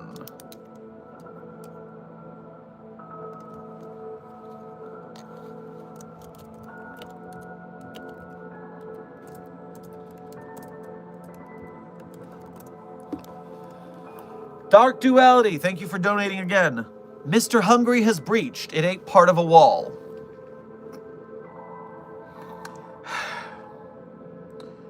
Trank it and put it back. We'll figure out how to patch it and see if we can find a way to stop it from eating things. We might have to bind it Hannibal Lecter style.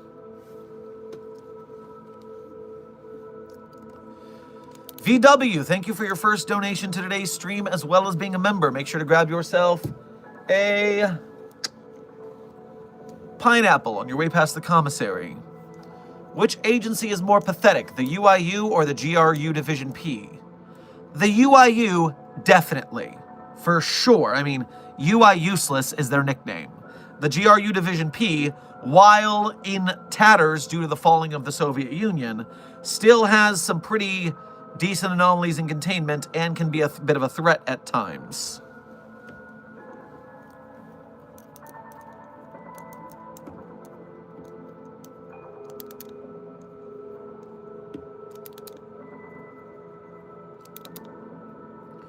Dr. Sherman, how can you all catch other kaiju like King Ghidorah? Well, the Foundation does deal with kaijus in a lot of manners. For instance, everyone's familiar with the famous SCP-5514, codename Dragon Slayer, which is a collaborative Jaeger made up of anomalies part and parcel in a team-up from the SCP Foundation and the Global Occult Coalition and some other members, I believe. And so, with that being the case, we have a Jaeger to fight kaijus, but there's also isolating kaijus in their place where they won't harm anyone, i.e. SCP-5320, the Infinite Fish, or SCP-3000, the other Infinite Fish. They're underwater, they're not very often seen, and we can keep them contained by keeping people out of their water space. There's also the Kaiju Battle SCP that takes place in Japan every so often. SCP-2954, the Looping Kaiju Killings. And that one just handles itself, because the weapons that fight the kaiju spawn next to the kaiju, and they both fight each other, and then they both disappear.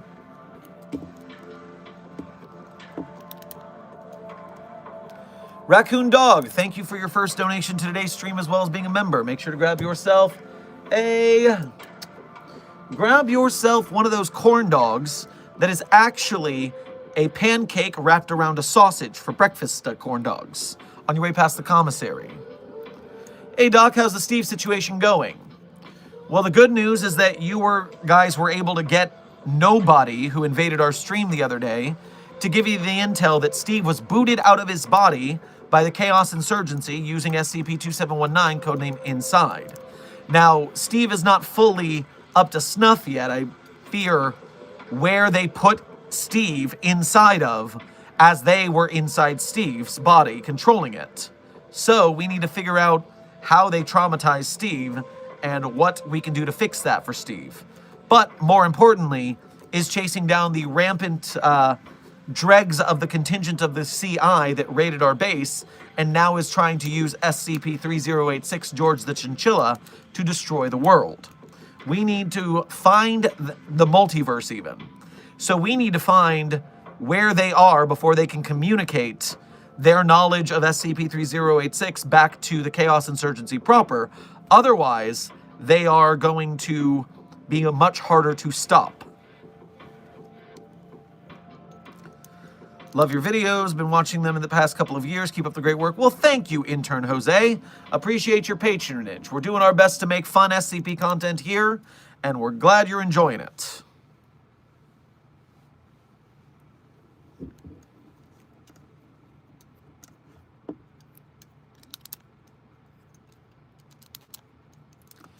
VW, thank you for donating again. Are there any countries that are anomalous? Well, the only one I can think of off the top of my head is that thing that went down in Samothrace. I believe that to be an anomalous country, except it's not a country because it doesn't exist. Otherwise, I'm only familiar with anomalous states like Massachusetts, which isn't real. SCP, what is that, 4006? Yeah, Massachusetts.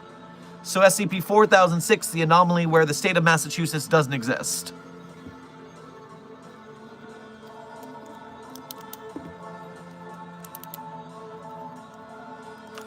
Dark Duality, thank you for donating again. Isn't the UIU the ones that call us skippers? I do not know if that's their nickname for us. I can certainly look real quick.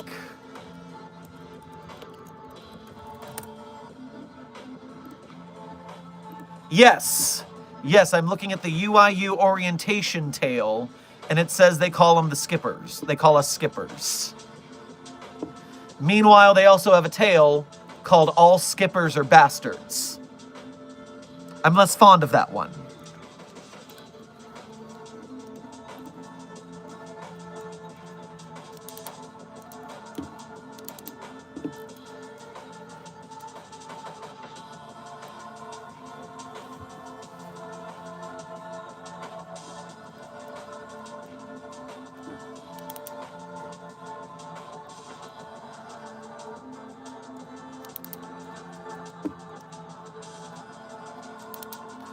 Lucas the Wolf, you're saying, so my extended family isn't real.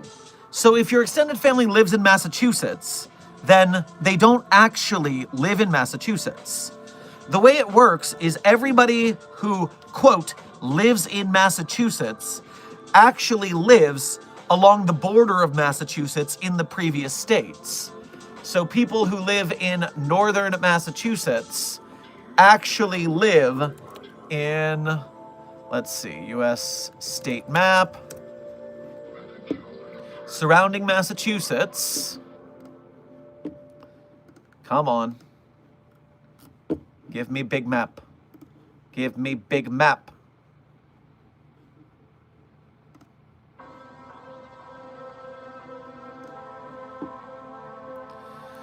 So yes, your Massachusetts brethren either live in New Hampshire, Vermont, New York, Connecticut, or Rhode Island, along the borders. But everyone around there thinks they live in Massachusetts, so all of the cars, all the police cars say Massachusetts Police Department or whatever. Everyone thinks they're in Massachusetts, they're just not in the correct landmass, if you get me.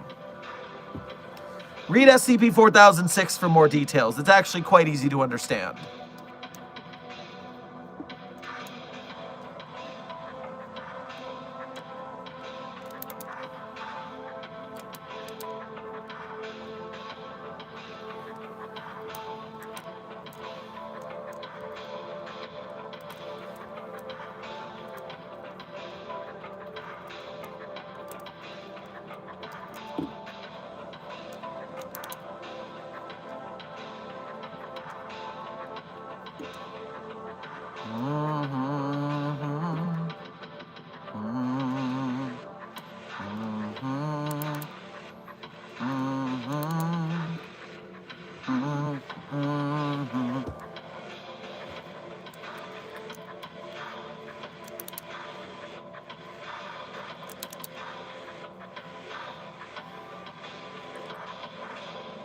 Intern Corpse. It is against Foundation policy to fraternize with anomalies. You will not be dating any of them. And if you attempt to, I will demote you to D-Class. And I will feed you to SCP-3000. Stop it. Hashtag annoyed in asexual.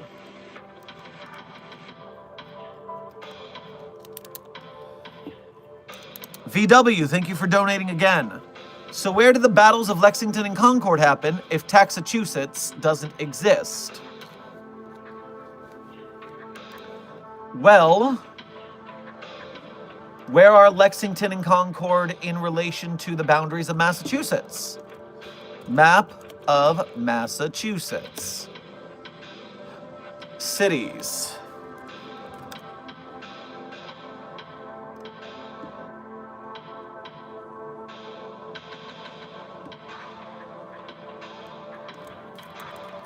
Battle of Lexington and Concord. On the map, where are they? Middlesex County, province of Massachusetts Bay, Lexington and Concord. So, pulling up the coordinates. Because the answer is going to be whatever border of Massachusetts they're closest to. That's going to be the answer to your question. So yeah, I could zoom out from Lexington, and it's on the bay there, but it's on the bay closer to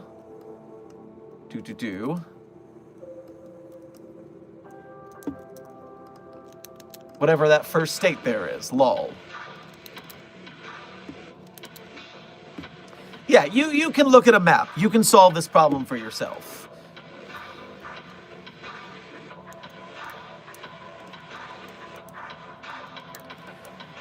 Agent Lagunja, or Intern Lagunja, sorry. Did you do 9/11? Hey, we did a whole stream looking into it, and the Foundation has only done 9/11 one time, okay? Out of all the anomalies that include a mention of 9/11, we only did it once.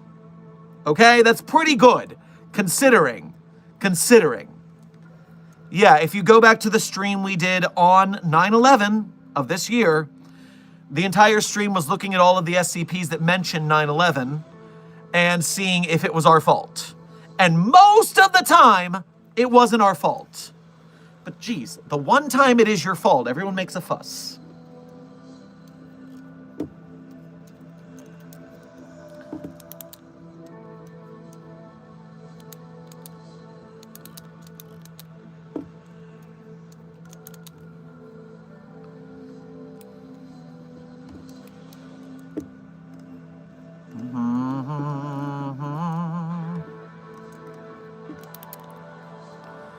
VW, thank you for donating again, and I see I've piqued your interest.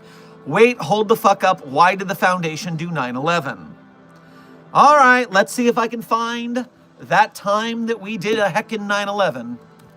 SCP 9/11, and I believe it was 051 who actually did it.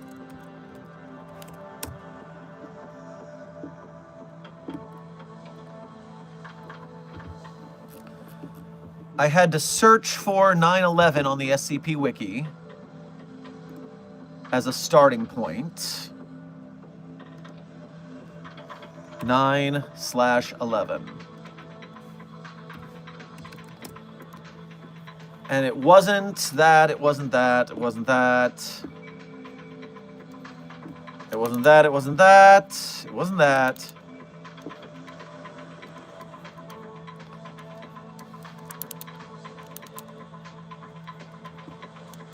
See, the problem is when you search for 9/11 on the wiki, you also get instances about 911 calls because of the way the wiki is formatted. So it's harder to find. Maybe if I put in September 11, we'll get a better one. Why the fuck are we talking about 9/11? Intern Soul.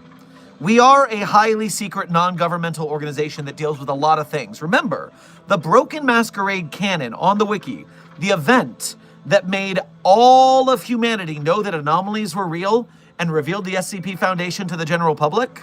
In that universe, that happened because the entire country of North Korea disappeared.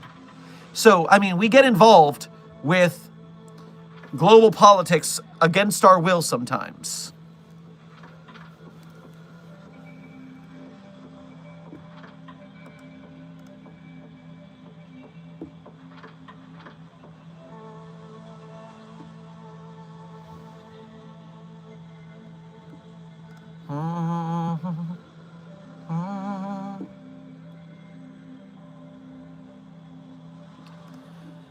Oh man, annoyed. Let me just solve this problem quickly. I'm gonna go into my own playlist of videos, and I'm gonna find where in the transcript I said we did it. That's gonna be way faster. So going to live streams, going back to last month. There we are, September 11th, 2025. 9/11 was not the SCP Foundation's fault, asterisk, except that one time. So we open the video, we pause it so it doesn't play over my audio, we go into the transcript, and we search for the words one time. Damn it, okay, one time we did 9/11, I said. Okay, so 05 redacted did this.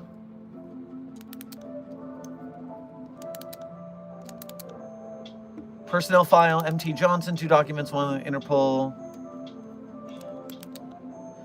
Oh, it's in the testing logs for SCP-914. It's inside the testing logs for the Clockworks. That's where it's hidden. It is in part 3 of the experiment log for the Clockworks. And if I go into there and search for September, when we put the personnel file of MT Johnson setting fine into the Clockworks, we got 2 documents.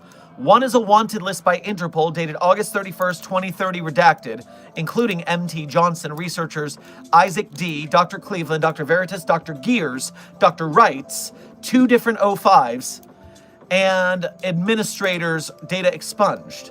The other is a news article from the New York Times dated September 11, 2020, redacted, detailing the start of a war crimes trial in which 05 redacted is trialed for funding the Rwandan genocide, for assassinating Vice President and President-elect of the United States Al Gore, and for orchestrating the September 11th attacks, which killed President Joe Lieberman.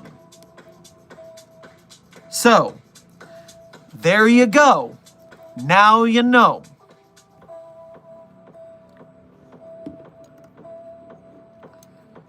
In the SCP-914 experiment log of all places, we did a heckin' 9/11. I mean, I guess it's fair to say it was in another universe, but so many things are from other universes, so it's hard to, like, use that as a justification.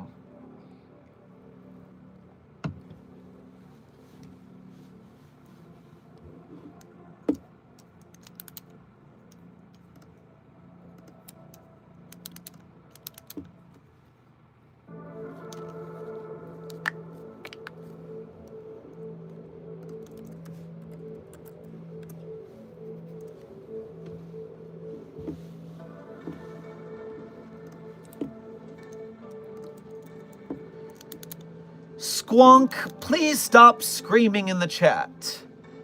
Also, I don't know what a squonk is. Is that a thing? Is that you? Are you a squonk? I've never heard of a squonk.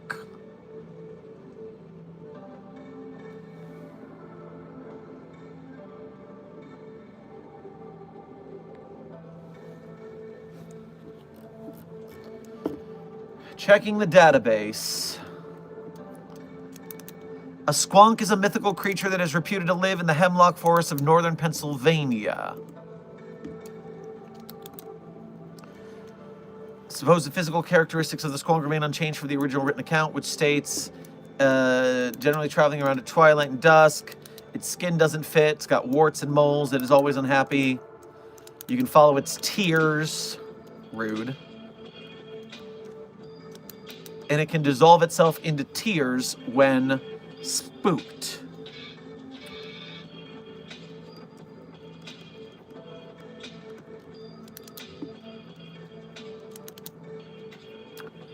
Well, they look pretty easy to...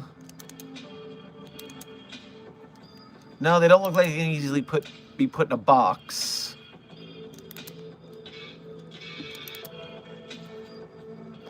Actually, in scientific literature, some substances are stable in solution or some other wild form, but cannot be isolated or captured without actually catalyzing their own polymerization or decomposition.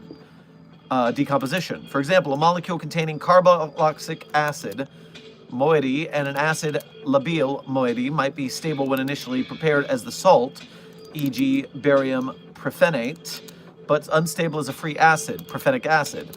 These have been named chemical squonks. All right, so that's not a way to contain squonks chemically. Well, if it can't be contained because it can just dissolve and disappear, then that would mean that we would just have to do disinformation campaigns to prove that they are not real and amnesticize anyone who encounters it in that area.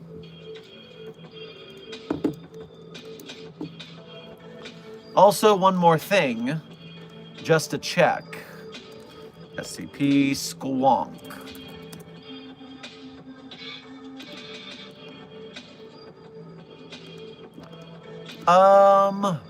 SCP-5571 mentions the Squonk. And SCP-6968 might mention the Squonk. Nope, I was wrong. It's not in 6968. But it is definitely... No? What? Oh, because it's hidden by the collapsibles. No, what do you mean? Yeah.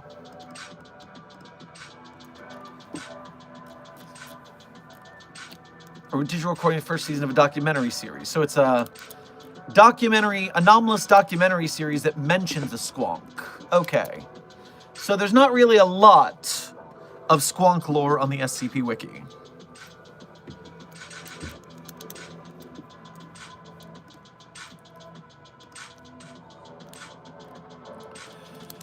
Goober Guy, thank you for your first donation to today's stream.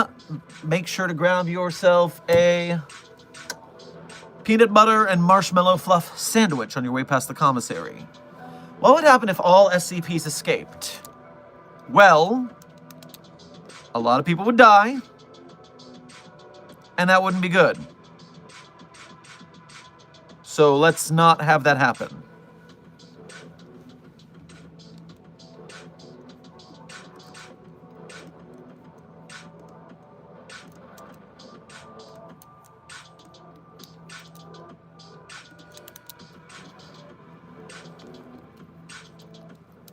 Preston, I hope you are visited by your Lord and Savior, Vor Jesus, this very night. Start eating your Bible now, and you might have it finished by dinner time.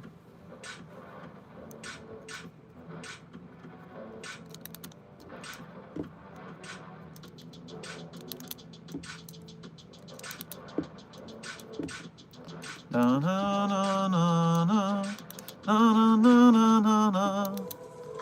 Mm-hmm.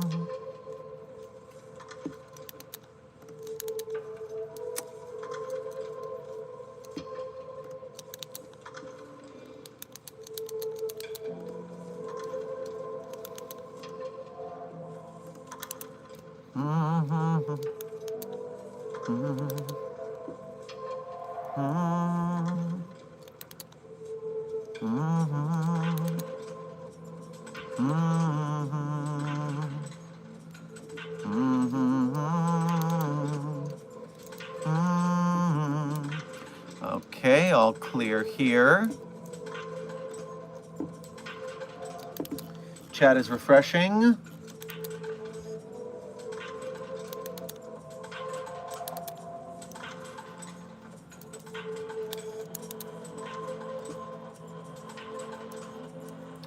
What is the most interesting SCP, Dr. Sherman? Intern Ulysses, I would suggest you take that journey yourself because, hell, my taste in SCPs might not be the same as yours. There's over 9,000 SCP stories now, and so any of them could be the one that interests you the most.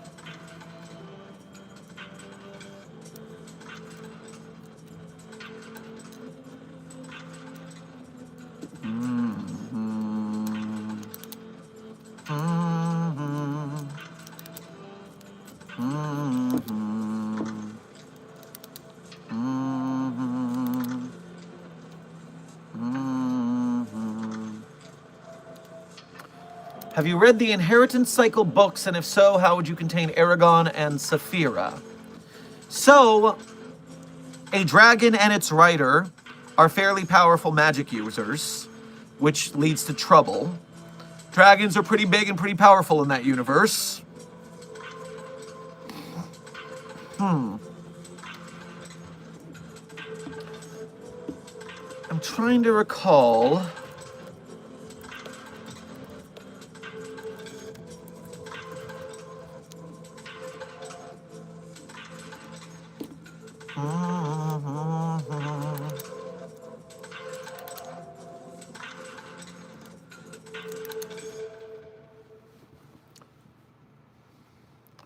So, the best thing we could do is hold the rider hostage and emotionally torture them, which weakens the dragon. We would have to do some pretty fucked up things to keep those two in containment, but the Foundation's up to the task.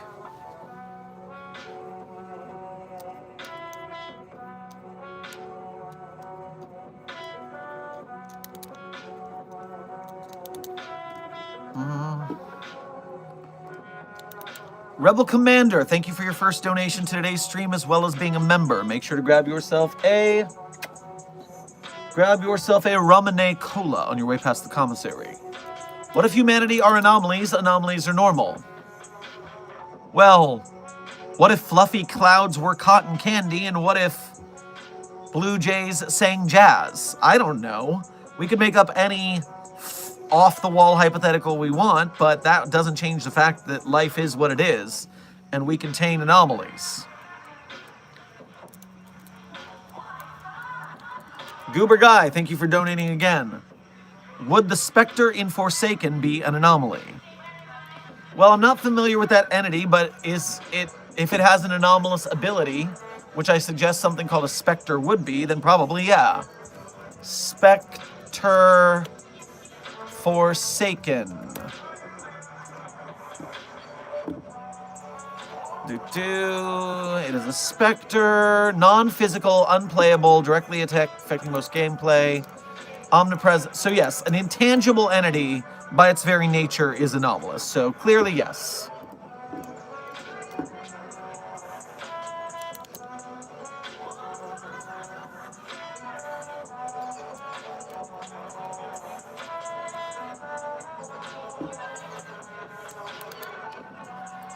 Query for Dr. Sherman, is the SCP Foundation affiliated with the Eggman Empire? Of course not. That guy's a hassle. He's doing all this crazy inventiveness. It's a group of interest that's making more anomalies for us to deal with. So, no.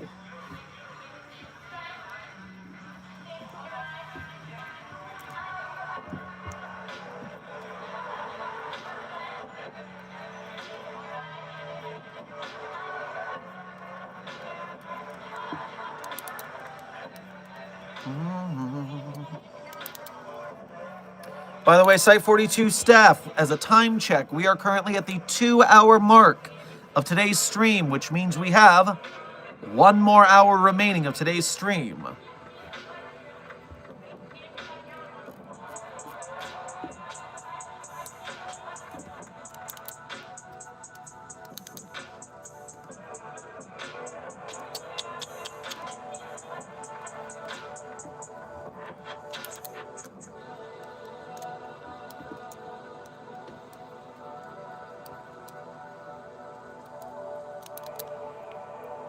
Can the Gate Guardian defeat the Scarlet King?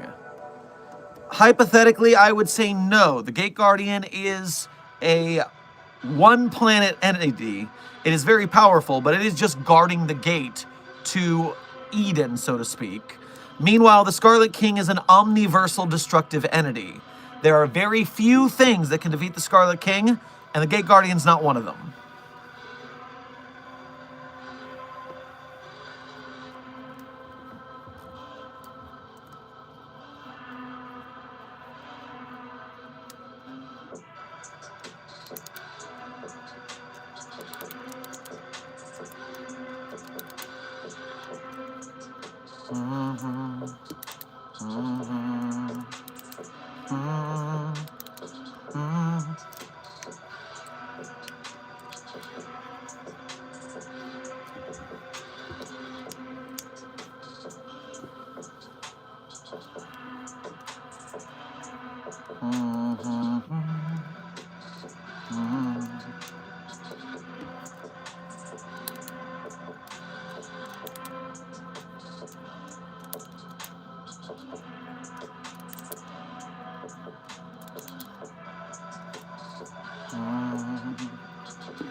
Huntsman, thank you for your first donation to today's stream. Make sure to grab yourself a jelly donut on your way past the commissary. Few questions. What if Site-42 is your containment? Given what SCP means, why are entities classified as such? And why are they called D-Class? So, what if Site-42 is my containment? I am the site director of the site. I run it. It's not very effective to contain me by letting me run the site. I can go and come as I wish, so not likely. Secondarily, why are entities classified as such given what SCP means? So you might be making an error there in that statement. SCP does not mean secure, contain, protect, first and foremost. That is an informal motto that came up later. The original meaning of SCP is Special Containment Procedures. And SCP-173 being the first SCP, it designates each SCP as SCP and then a series of numbers. So that is because this is Special Containment Procedures 173. Special Containment Procedures 5514. So with that in mind, that's why all the anomalies are referred to as SCPs. And we have plenty of anomalies in containment that are not SCPs. If you look at the log of anomalous items, that is a bunch of low-risk anomalous objects that don't warrant special containment procedures. And so they are not SCPs, even if they are anomalous. And they're called D-Class, at least in most people's minds, because they are disposable.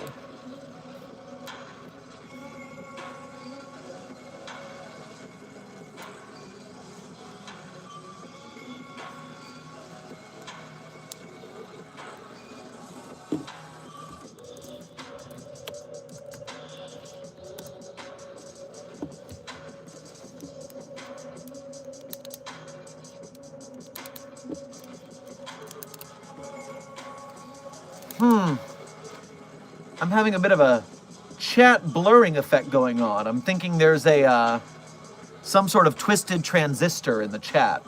We'll have to get that fixed.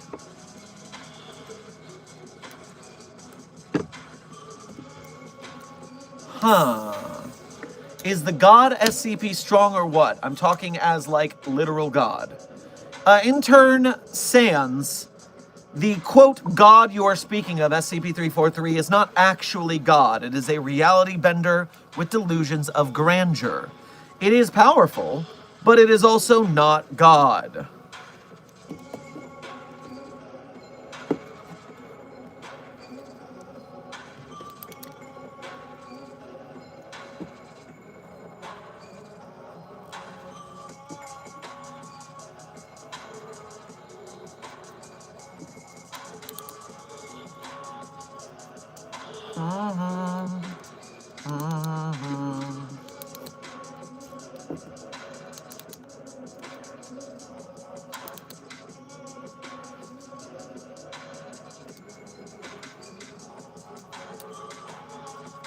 This guy is not at Site-42. Intern Kato, I would love for you to tell me where I actually am then, since you seem to know so much.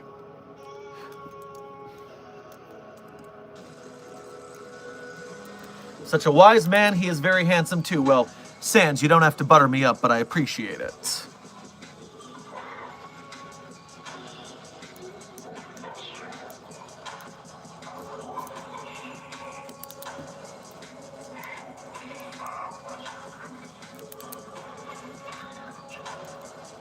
Can I please be hired by the Foundation? Well, Corey, if you live in a universe where you are watching this and you are not Foundation staff, that means that you are in the Broken Masquerade, where you are a civilian who gets to watch these for public relations purposes. And yes, we would want to hire people to do a better, to keep staff numbers up. So if you want to apply to your local branch of the Foundation, please make your way to a recruitment office.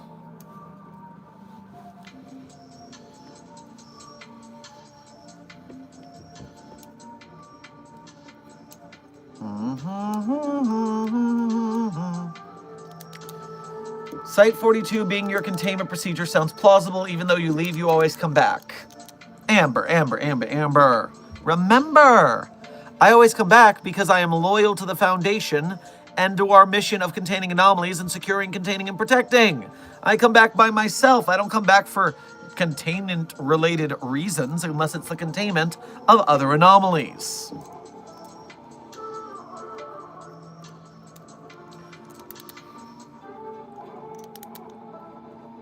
Clone, welcome to Site 42 staff. Thank you for subscribing.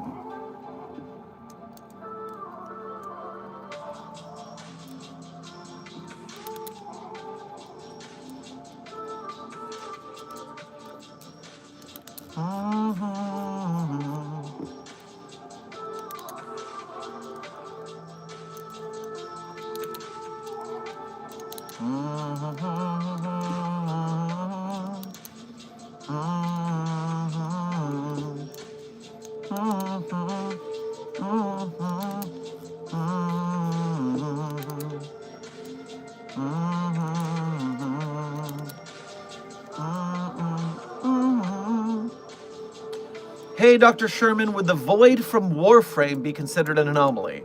Or an anomalous zone? Or would it be like a limbo zone? How about the Tenno? Well, the void in Warframe seems to be an extra-dimensional space. So as long as you cannot access it, I believe it would be an anomalous area. Meanwhile, the Tenno, I actually have no idea what that is.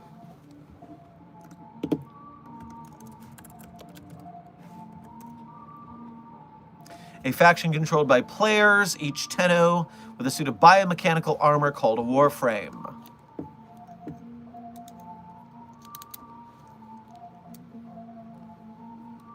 So, yeah, I mean, they seem anomalous by our standards, but by their standards, they seem pretty normal. And so depending on how the Foundation operated in that universe, we'd have to make a lot of decisions on what's anomalous or not based on how many things are anomalous based on what we think of them right now.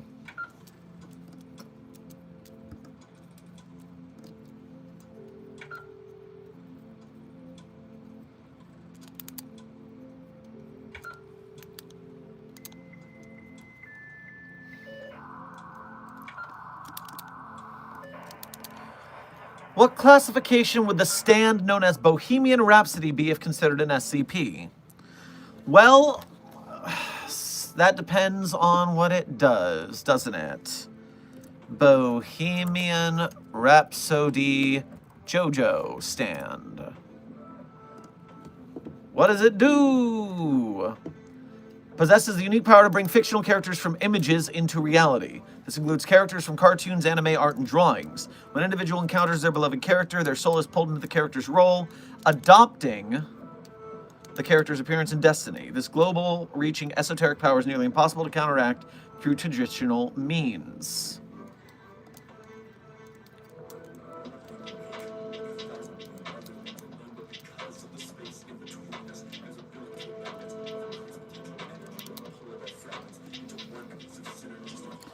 So it brings fictional characters to life in universe.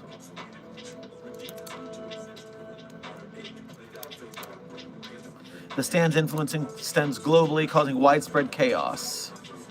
So that's definitely Keter. I mean, we can seemingly not contain it at all.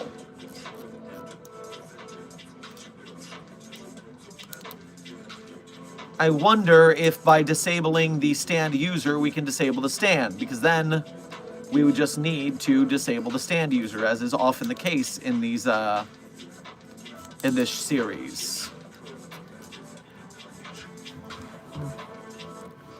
It summoned a pedestrian crossing sign character, Spider-Man, Kenshiro, and Rao from Fist of the North Star, Pinocchio, Snow White and the Seven Dwarfs, Mazinger Z, Astro Boy, Tetsujin 28, Giant Robo, Little Riding Hood, Big Bad Wolf, Vincent Van Gogh, Mother Goat and Seven Kids, Venus from The Birth of Venus, Peter Pan and Tinkerbell, Three Little Pigs, Prince Charming, Mickey Mouse, E.T., Snoopy, Leo the Lion from MGM Studios logo. Interesting. So yeah, that's a very problematic containment, to be sure.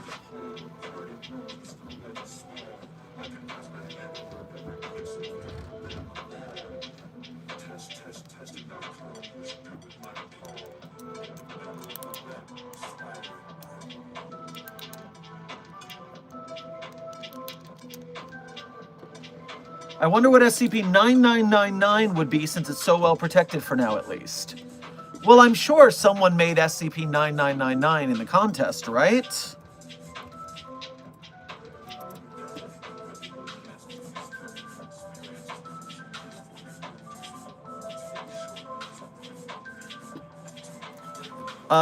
Oh, they've done something special, it seems.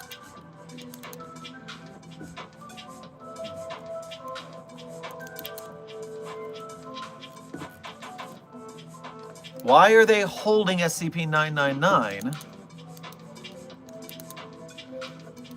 I trust Napic more than I don't like the thought of contest step reserving a typically sought-after ex-con slot.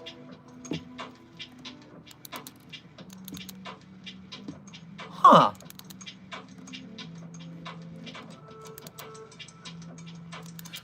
Desk is informing me that 999 is going to have its own sort of contest, possibly. That's just a rumor heard by, so don't take it as a fact. But it does seem like they are going to do something special with it. Interesting.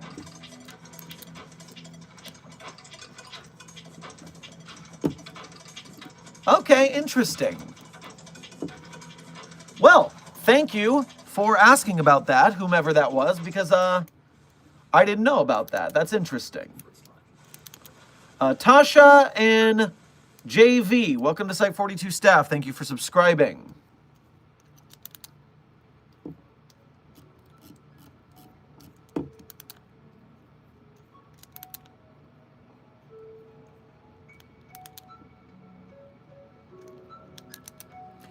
SCP-4444 is Al Gore. That's true. And SCP-5004 is contained by the President of the United States, Donald J. Trump. Hashtag Clef would have been a better choice.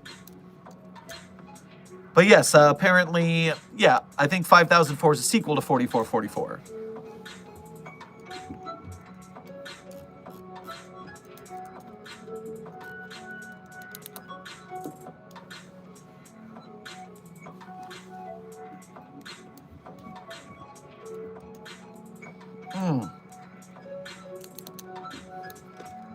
Site 42 Steph, as a time check, we are now 45 minutes from the end of stream. 45 minutes from the end of stream.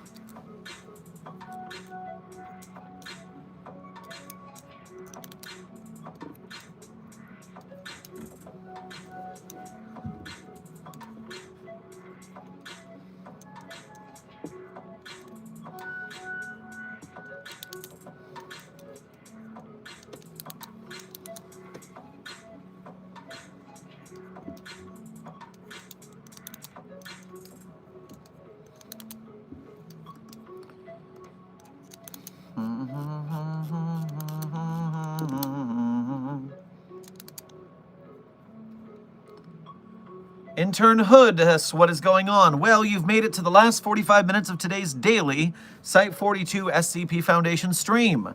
I open my office doors once a day to answer your questions about the inner workings and mysteries of the SCP Foundation. So whether you've got questions about anomalies, staff, groups of interest, or containment procedures for non-SCP entities, you've got about 45 minutes left to ask your questions.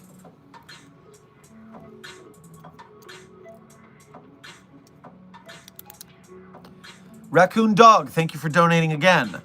I wonder what happened during the last SCP Fight Club session that totally doesn't exist. Oh, I can't even imagine an SCP Fight Club existing. That's such a silly idea that I've never considered being possible, because there totally isn't one. And so, wow, hypothetically speaking, I can't imagine there might have been a fight between Abel and SCP-6564, codename Fight Fight Baby, in which Abel was able to get all the way to level 4 of SCP-6564's level ups before being defeated. It was definitely not insane to watch and terrifying.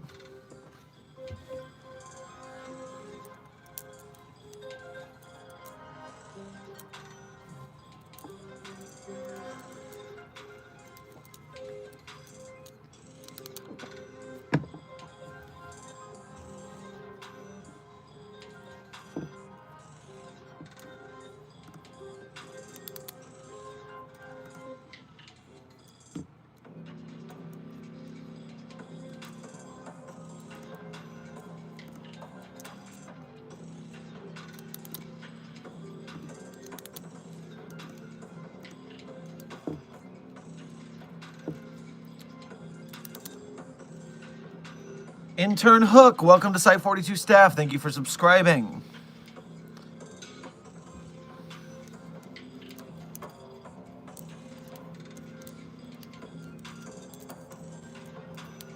Sick music. Well, Intern Sophie, I'm glad you think so.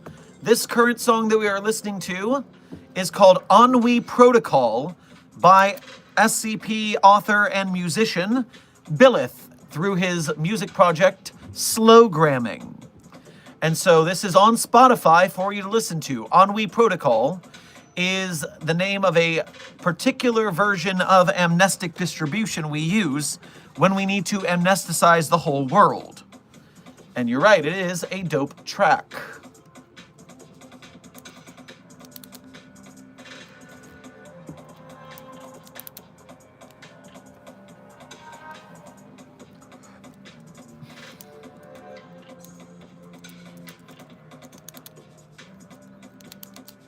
In your opinion, what do you think is the fastest SCP?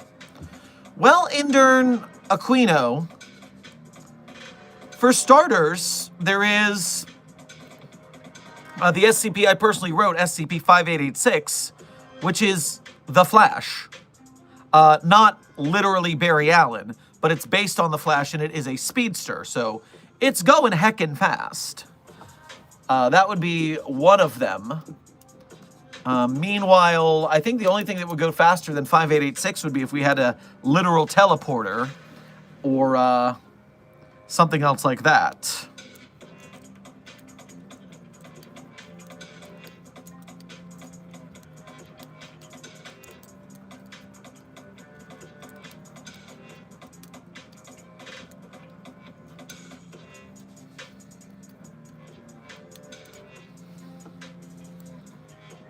Have you heard of SCP-5031?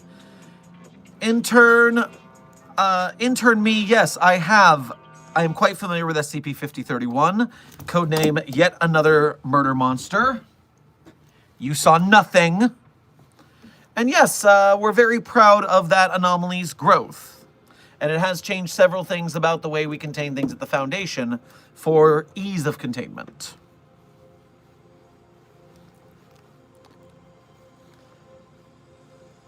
Tainted Asau, thank you for your first donation to today's stream. Make sure to get yourself a rice ball on your way past the commissary. A challenge for you. How would the Foundation contain Damien from Darkest Dungeon 1 and 2? Well, what is a Damien in those games? Damien, Darkest Dungeon.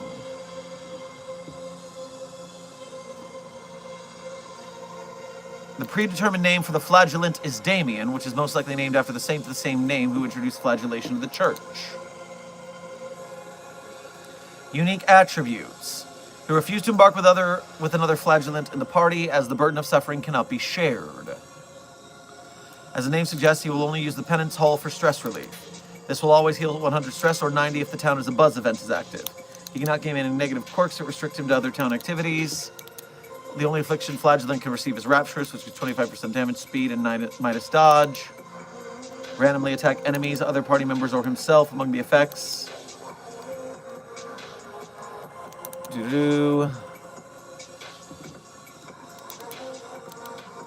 Is this...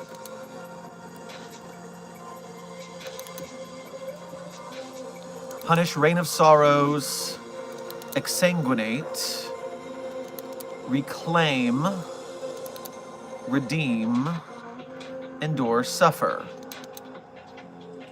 So does it have any actual anomalous ability? Or is it just a religious zealot? It seems as if it's not actually anomalous and therefore not our problem. It seems like just a warrior human zealot. So I'm on the side that this thing might not need to be contained.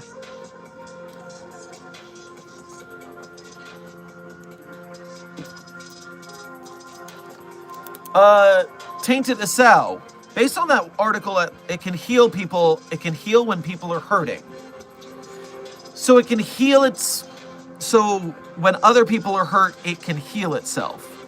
And you're sure this isn't a video game mechanic of a heroic strength gain that it's actually anomalously healing itself. Is that what you're saying?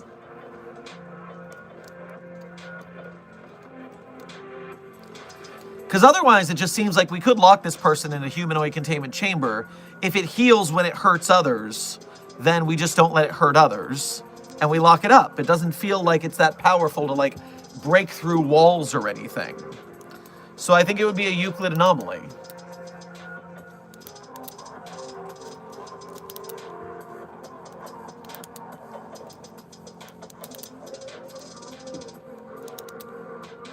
What happens if the power goes out in the facility? Intern games, we have redundancies and redundancies. We have backup generators. We have backup generators linked specifically to the containment cells. We're not letting a power outage release anomalies. Be sure of it.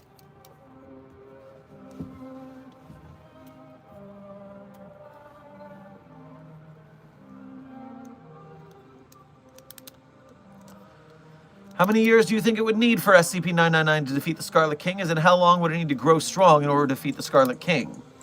Intern Aquino, we don't have an answer to that. Hell, there are many of us that don't believe that that is actually a child of the Scarlet King and fated to fight it. There are certainly some that believe it, but otherwise, it could just be a friendly slime. We don't know. So anything that happens there, we just have to keep abating the resurgence of the Scarlet King until we find any solution, whether it be 999 or otherwise.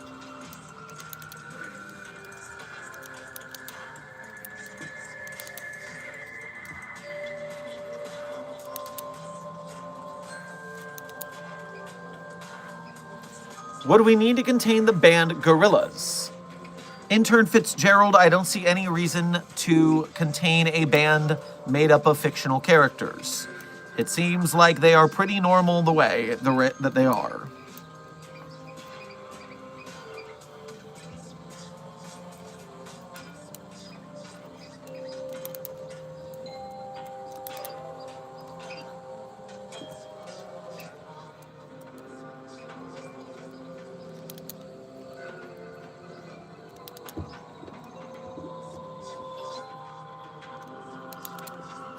I wonder how the Foundation would contain the big brother and the little sister from BioShock. Well, the little sisters are pretty easy to contain. You put them in a box, they stay in the box. As long as you don't put any of those cool little travel holes that they use. But the big brothers, the big daddies, and all, those are a lot harder because they can break through walls. So we would need to make we would just need to find the tension of wall that they can't break through. I mean, they do have a drill, but not all metal can be drilled.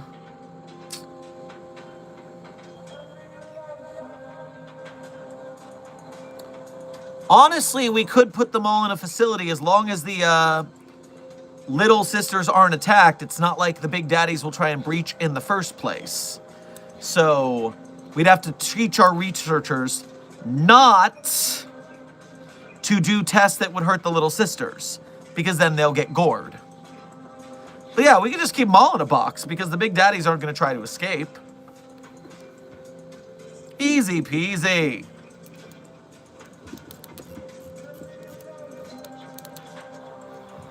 Desk. The answer to containing a big daddy is not titanium walls. Remind me to get you checked out for SCP-022-J infection.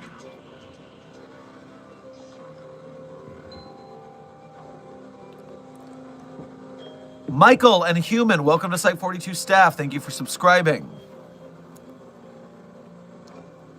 By the way, is there an SCP about the big bad wolf? Of fairy tales? Interesting. I am unfamiliar, but I could certainly see what comes up.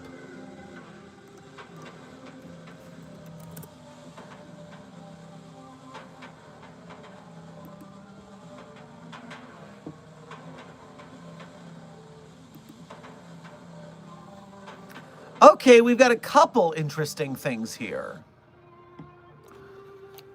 First of all, SCP-3951 is a 362 meter long white Arctic wolf, capable of speech in Inuktitut.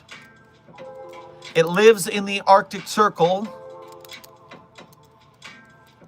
and it will eat you if you talk to it about a subject it doesn't like.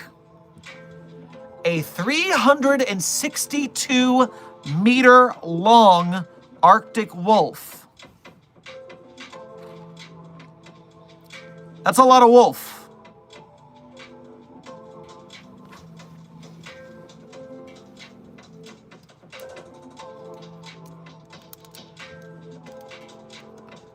Oh!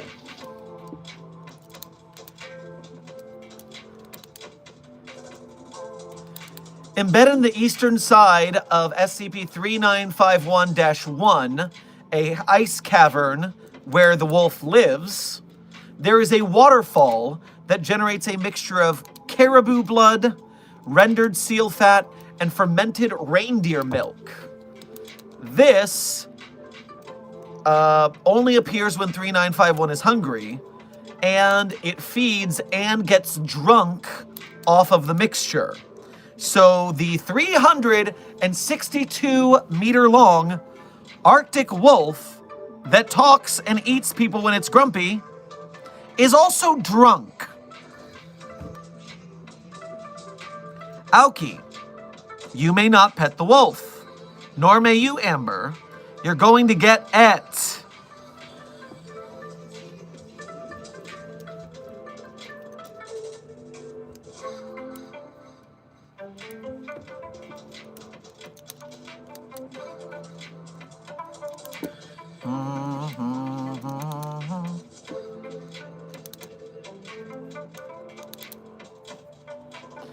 Amarok, beast of the Arctic, the father of all, creator of humans, it claims.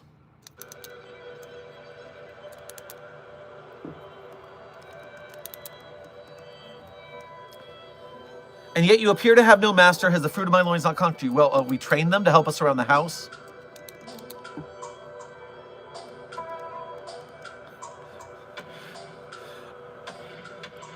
The anomaly is pissed that we aren't ruled by the hounds. The fact that we've domesticated hounds, oh fuck no, fuck fucking hell, I'm gonna kill those dumbass canines. Bring me one of my children. Your children? You heard me. Here, I'll spell it out for you, you glorified lemur. Bring a dog, bring me a goddamn dog, or I will crush your puny spine.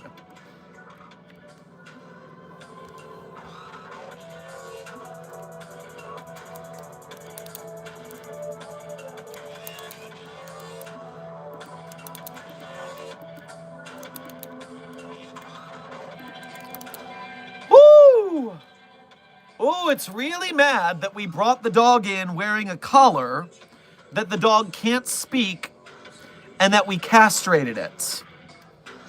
That is an angry Arctic wolf. You took my children, my beautiful children, and bred them to make a squeaking rat.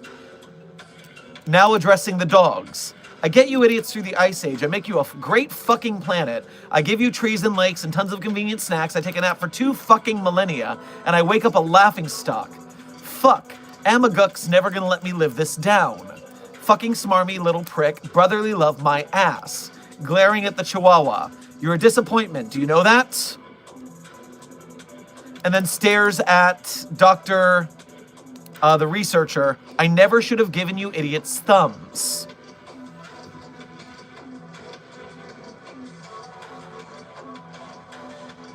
Well, that is a very angry god / entity. Fun.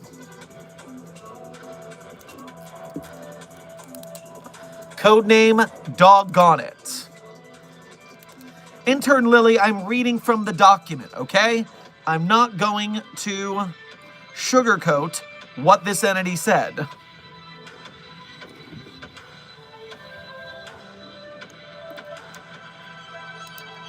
Now, it also referenced Amaguk, which is SCP-2547, at least it claims.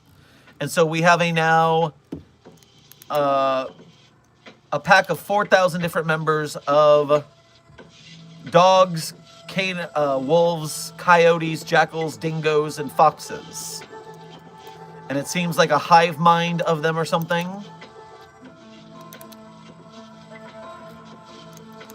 Either way, I guess they're rivals, and they're going to make fun of each other later.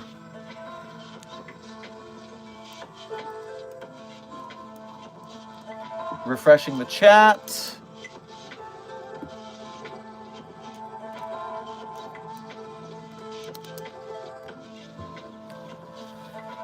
Intern Red and Blue.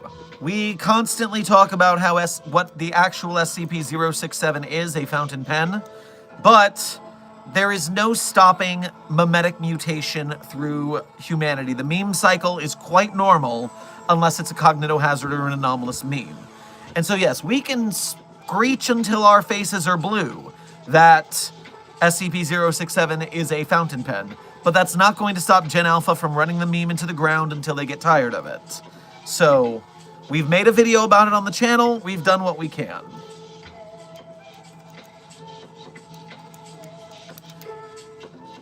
James, thank you for your first donation to today's stream. Make sure to grab yourself some crab rangoon on your way past the commissary. What is your favorite SCP? Well, I normally save that for the end of stream, but since you donated, and I guess we've only got 30 minutes anyways, my favorite SCPs in no particular order are SCP-3999, SCP-3043, SCP-008-J, SCP-Spooky-J, SCP-5031, SCP-5320, SCP-5175, and SCP-8980. Content warning on that last one, it is a rough frickin' read. And as a speed round, a 3999-3043-008-J, Spooky-J, 5031, 5175, 5320, and 8980. Content warning on the last one, it's a rough read.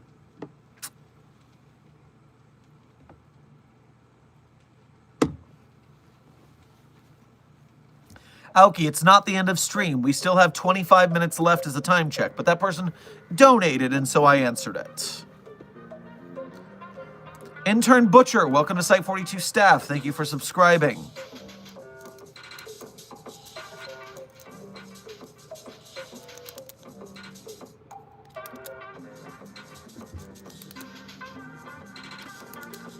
Agent Lagunga, I will... Intern Lagunga, I gotta stop reading exactly as I read there. You're tricking me with your user handle. I will consider it, but since it's been 10 months since Agent Harpo's fall, I don't want to stress out the owner of the feline. That might just bring up old wounds at this point. You know what I mean?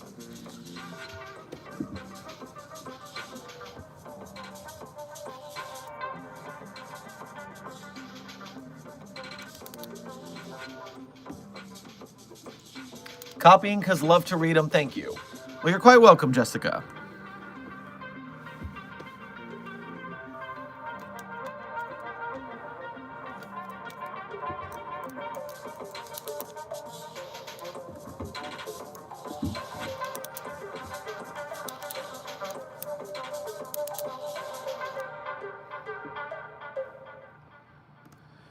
James, thank you for donating again. Also, did you hear about Site 19? They gave everyone amnestics, but I think they forgot about me. Well, I was told earlier in today's stream that Site 19 activated its Alpha Warhead and was just a crater. But if they gave everyone amnestics, it seems that that might not be true, or maybe they did a universal regeneration or a multiversal shift or something like that. You're going to have to give me some more info.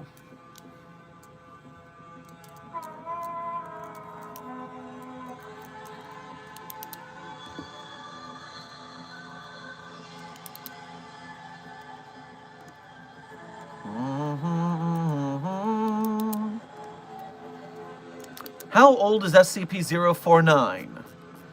Well, as far as I know, I think I've at least realized that we can track 049 back to the 1600s, maybe? I don't know. Does 049...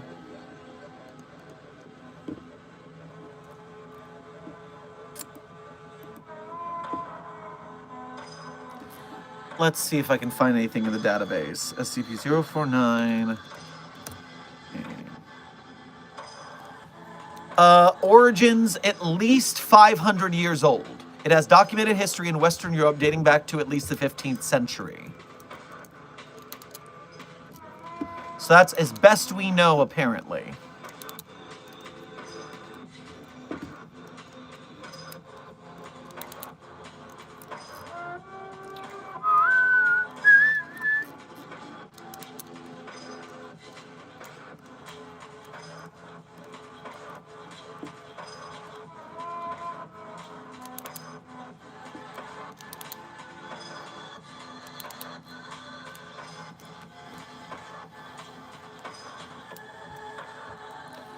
What do you think about the back rooms?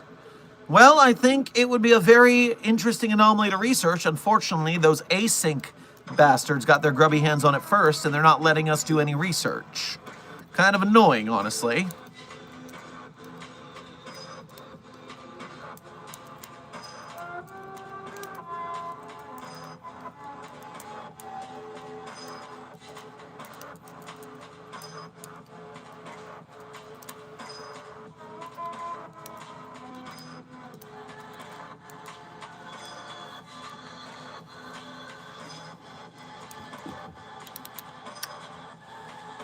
James, thank you for donating again, and thank you for donating an exceptionally generous amount this time. Very much appreciated. What I want you to do, I know I sent you the commissary just a minute ago, but you might need something to drink with that. So I want you to go to my office, and when you get to my office door, it's going to ask you to input a code into the key card, or into the datapad slot. Don't do that. That's a trap. Instead, knock on the door, the first portion of shave and a haircut. And then wait 3 minutes. Just stay there. Eventually you'll hear and that's when you'll be let in. Under my desk in the left-hand cabinet is my secret stash of delightful anomalous beverages. And you get your pick of the litter today for your generosity. So thank you very much, and enjoy. Meanwhile, are you part of the scientific department? What's been your most interesting case? Well, I am the head containment specialist here at Site 42 as well as site director. So not so much the science department as in the containment protocols department. We have some crossover, but it's much more important for me to be focusing on containing anomalies rather than experimenting on them. Now, my most interesting case as a containment specialist, I think the most difficult containment that I had to deal with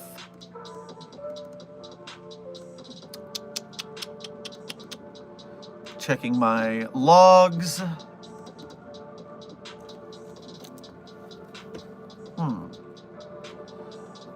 I think of the logs that I've been involved with, I certainly think the ignorance is bliss protocol and dealing with the recording of the logs of that universe and all of the effed up things that are going on there, that is a pretty interesting case. If you want to read my story that I've written for the SCP Wiki, Ignorance is Bliss, I think you'll have a fun time. It is basically what if the SCP apocalypse were a Terminator future. Big and Will Be Bad Wolf and Low Taper, welcome to Site 42 staff. Thank you for subscribing. An R-rated SCP movie, peak or trash? Well, obviously we're making a very horror-themed franchise, so if you can't get the R rating, then what are you doing? Now that I think about it, let's compare to another film in the horror genre.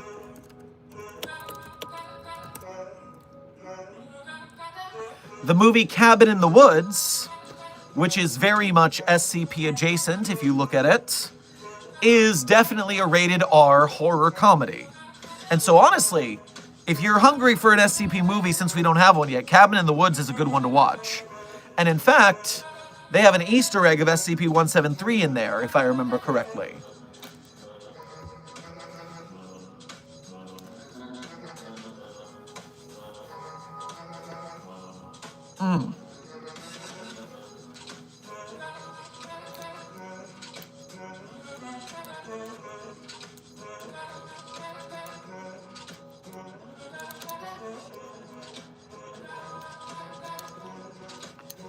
Calypso Stinger, thank you for your first donation to today's stream. Make sure to grab yourself a mint tea on your way past the commissary. What are your thoughts on SCP-6426? I am unfamiliar with SCP-6426. I will look that up. And while that is loading, playing Roblox. Thank you for your first donation to today's stream. Grab yourself some Twizzlers at the commissary. And my favorite mobile task force is Mobile Task Force Psi-42, codename the Signal Boosters, the membership of which is contained in this containment hazard assessment team, i.e. chat. The heroes who help us bring people into the SCP fandom by boosting Site-42's place in the YouTube algorithm. We will be the kings of YouTube, and we will use that to make frickin' Markiplier money, and then make an SCP film and game studio on the backs of it. Really quick, let me talk about Calypso Stinger 6462. Vampire Boat. Ah, yes, the Vampire Boat. My thoughts on this anomaly are that it is quite silly. If you enjoy the Vampire Boat, you should look into SCP YouTuber extraordinaire Radiger, who did a breakdown on one of the content farms doing a story about the Vampire Boat and how they messed it up by doing it poorly. Or maybe not so poorly. I don't remember if that was the one of the better ones or not. But Radiger's video on the Vampire Boat should be on your watch list if you haven't seen it. Pumpkin Bunny, thank you for subscribing to Site-42. Welcome to staff. James Pruitt, thank you again for your incredible generosity, as you have now gone up to double your previous generous donation. I've already offered you my private stash of anomalous beveraginos, and you've already got your commissary snack. So what I want you to do is I want you to go to the staff rec room. And when you're at the staff rec room, you're going to see a video gaming console hooked up to a television set against one of the walls. And you're going to pick up the controller for that gaming console, and you're going to input the Konami code forwards, and then backwards, and then forwards again. You got to do it right. Forwards, backwards, and forwards, the Konami code. And then once you input that code, the wall behind that television set is going to open, and that's where we hide the site director's private arcade. Feel free to play for free, and thank you again for your generosity. Any info on the Anderson Robotics Company? Are they even still around? I heard that redacted. Well, Anderson Robotics is still active to my knowledge. The ones who were out of commission was Prometheus Labs. Anderson Robotics, GOI 1115, 200 employees worldwide approximately, resources around $750 million annually with anomalous capacity. Worldwide presence, especially following its distribution partnership with Marshall, Carter, and Dark.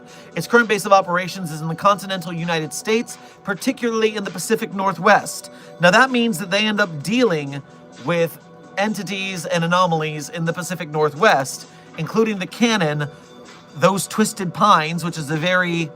I hear it likened to SCP Gravity Falls as the mood. I haven't looked into it, but if that sounds like a thing, you might want to look into the canon known as Those Twisted Pines. Meanwhile, they're also dealing with groups of interest such as Wilson's Wildlife Solutions, which is the group of interest that is basically Steve Irwin SCP edition. Very friendly people taking care of anomalous animals.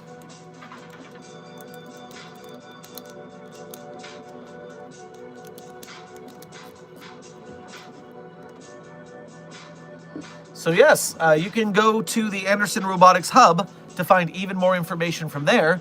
But that is some stuff that people might be interested in finding out about. So thank you for bringing it up. And one more time, thank you for your incredibly generous generosity these streams.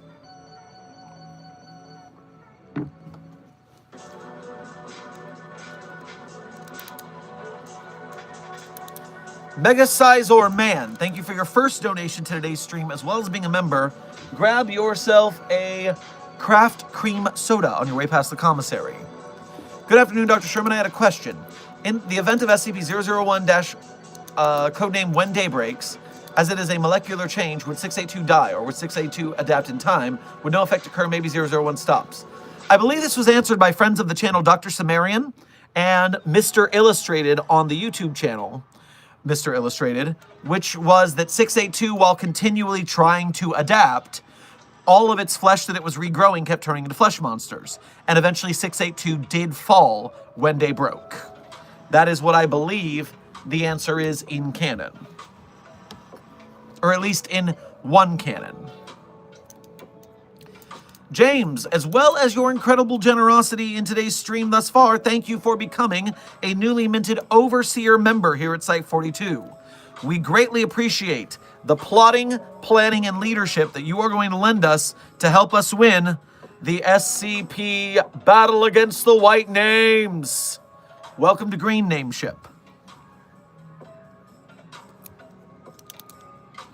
Would you be able if I sent you $500? Car edit, I don't know what you mean if would I be able. Would I be able to do what? I mean, I am not able. I am Dr. Theron Sherman. I am not SCP-076-2. And so that is just not who I am.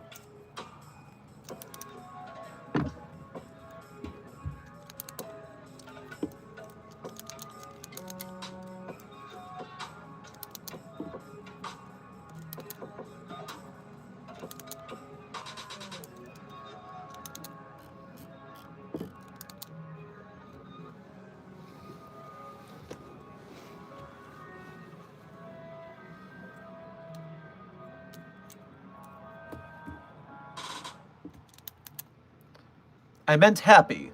Well, car edit, as long as it was not outside of your spending radius, meaning it didn't harm you to donate that much money, then yes, I would be happy and greatly appreciate your generosity in such a sense.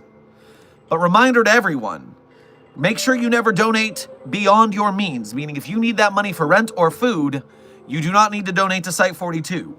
You can always be a member of Mobile Task Force Psi 42, codenamed the Signal Boosters, and like, share, subscribe, and things like that. That way, you're helping boost the channel through non-financial means. We, of course, always appreciate direct donations. It's the quickest way to help, but the algorithm can help as well, and we appreciate your service.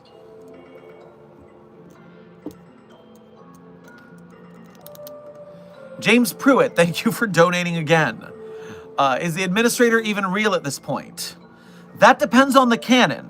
In some versions of the SCP Wiki, the administrator is still alive to this day and is still head of the Overseer Council.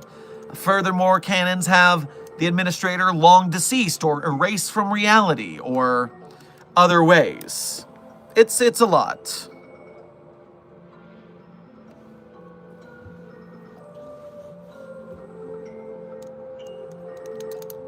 Would the bodies in the water be melted when day breaks? Intern Pitch? We're not even sure that the bodies in the water are actually bodies or if they are spectral entities. I mean, we do know that you become one if you go in there, but we don't know if your body stays there floating or if it turns into a some sort of anomaly. So, I don't know. SCP When Day Breaks and the lake. Let's see. SCP 2316 When Day Breaks.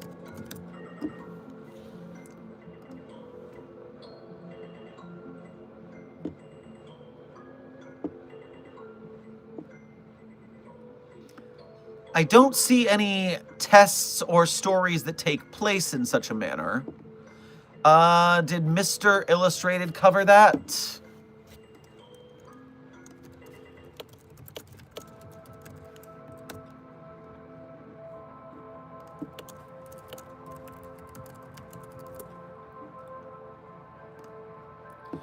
The When Daybreak series.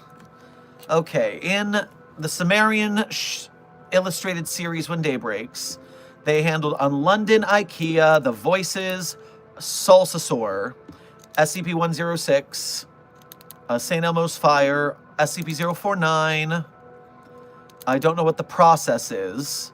Undublin, 096,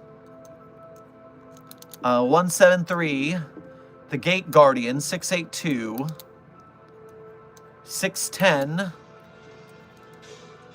343, The Moon, The Red Spot of Jupiter, 2399. It seems they have not covered bodies in the water in that scenario.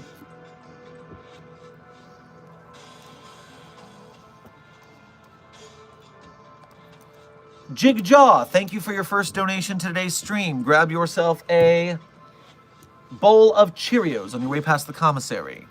What if SCP-682 gets a pizza-flavored Hot Pocket?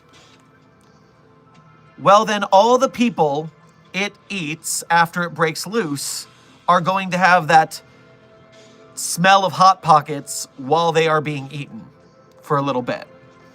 But otherwise, not very much will happen. Calypso Stinger, thank you for donating again. I'm going to write an Anderson Robotics Furby on the wiki. Well, it is not hard to make Furbies terrifying. So having a version where Anderson Robotics went at the furry phenomenon and did something would not be out of their depths, I think. But you're going to have to be pretty clever because the cliche of robots and furries and things will make the SCP authorship need a little more to get past the simple cliche of it. But yeah, any idea is a good idea with proper implementation, so good luck. Also, are you going to write it in an Anderson Robotics group of interest format instead of making an SCP? That would be very interesting. Megasizor Man, thank you for donating again. Thank you very much for the explanation. I also had a secondary theory. In all of the timelines I can comprehend, SCP-682 is in every reality. That's true as far as we know. Could 682 be the true 001, as not even the Demon King is 001? So, first of all, SCP-682 is 682. It is designated that. It's not a 001 proposal. Now, some say that the proposals are meant to throw you off the scent of the real 001, therefore it could be anything, like they say that about 184 a lot, or 148, whatever the architect is. Because some people think that's the actual 001. But I don't know. I don't think 682 would be the real 001 because although it exists in every universe, a lot of things exist in every universe. I like what you're thinking. I just don't really buy into it, I guess. James, thank you for donating again. Out of character question. You write SCP stories on the wiki. Yes, my author, Regular Sherman, or Author Sherman we call him, does write for the SCP Wiki, and in fact has an author page on the SCP Wiki having crafted at least, I think it's 7 tales on the wiki, 7 articles and tales. Furthermore, I'm just about to explain that because we only have 4 minutes left in stream, which means we start the outro where I explain that fact, so tune in for just a little longer. Oh, SCP-682, thank you for your first donation of today's stream. We were just talking about you. Why don't you go get a pizza Hot Pocket from the commissary, because people think you should have that. Hey, when can I escape this container again? You can't. We're delivering the Hot Pocket to you. Agent 23, welcome to Site 42 staff. Thank you for subscribing. Will you ever write another SCP? Dr. Frogman, I hope to. But if I am to, I either need to have such a lightning bolt spark of inspiration that it's something I need to write like right now. But what I even more need is time. Because Author Sherman works, depending on how you're counting it, 3 to 5 different jobs. And so, very busy. The more that we can get Site 42 up and running at that crazy level as other YouTubers, the more free time I might be able to take and to create more in the name of stuff like that. But either way, that's for down the line. I like your hairstyle. Well, thank you, Intern Morin. I appreciate it. And hey, one more thing, talking about my hair, we were talking about membership goals earlier for the Cat Made Waifu stream. Halfway to that goal, at 2,500 memberships on the channel, we're planning to do dyeing my hair pink, because that's what the Containment Hazard Assessment team asked for. So, yes, we are currently at 1,433 members, which is 60% of the way, approximately, to that 2,500 number. And so if you guys want to become members, you can help us do the pink. What shade of pink? You know, RTC fan, me and the on-site stylist talked about it. And we decided that much like the peacock blue and green and purple that we did in gradients, we were going to do multiple colors. So we do like light pink, hot pink, magenta, and have it. I think it'd look really good if we like mixed it up that way.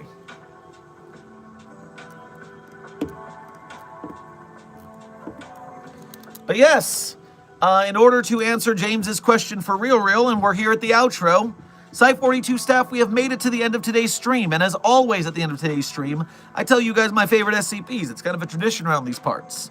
But I'm not going to tell you that the SCPs I personally wrote are my favorite SCPs. That would be cheating. Of course I love the SCPs that I documented. They're good documents. And if you want to see them, you can go to the Sherm's Site 42 author page and hub on the SCP Wiki. There you can see all of the SCPs I personally wrote and contributed voice lines or sound effects to as well. And one tab over to from those SCPs is a series of links. Links that a lot of people are very interested in finding, but they just don't look hard enough.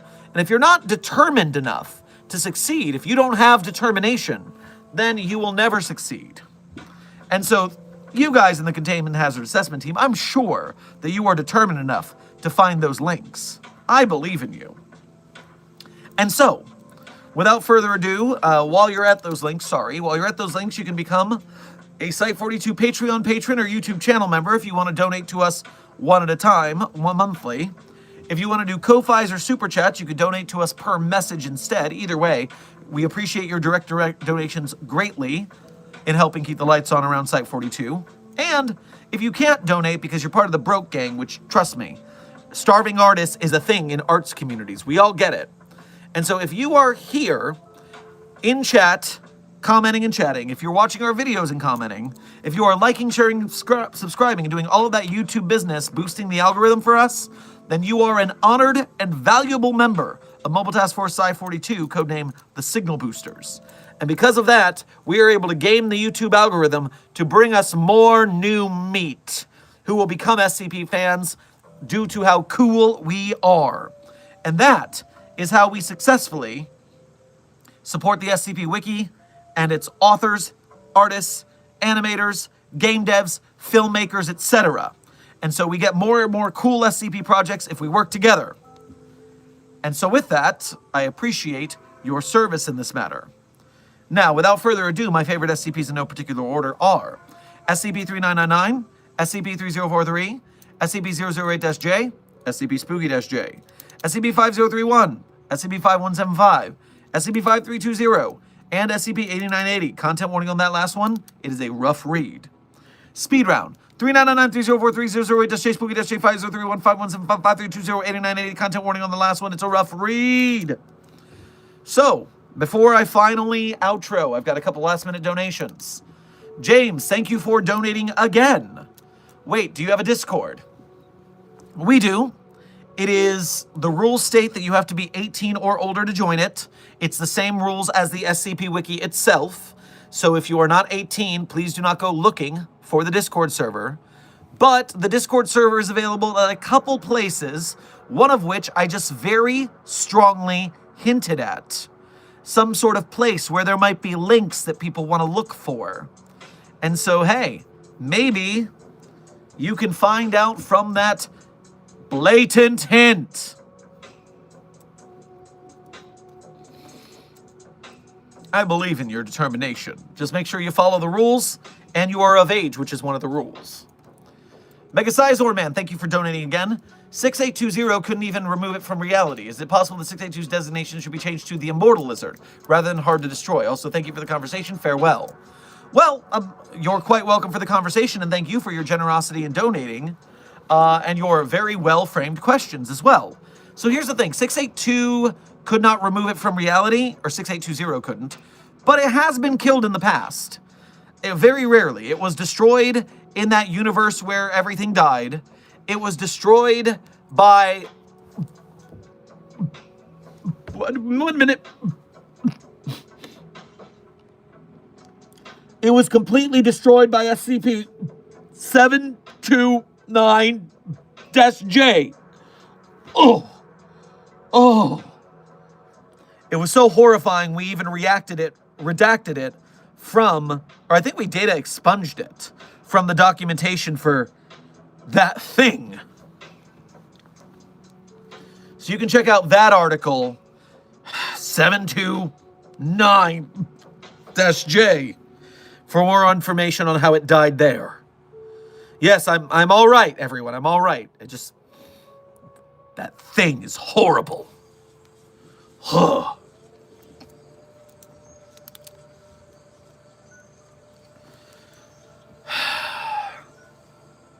Albatross, welcome to Site 42 staff. Thank you for subscribing.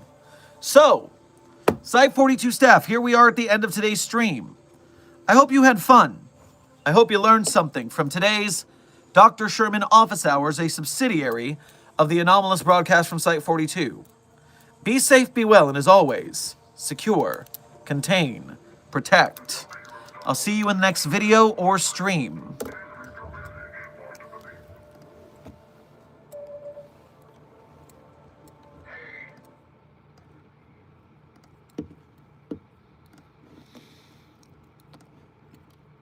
Open the gates and seize the day.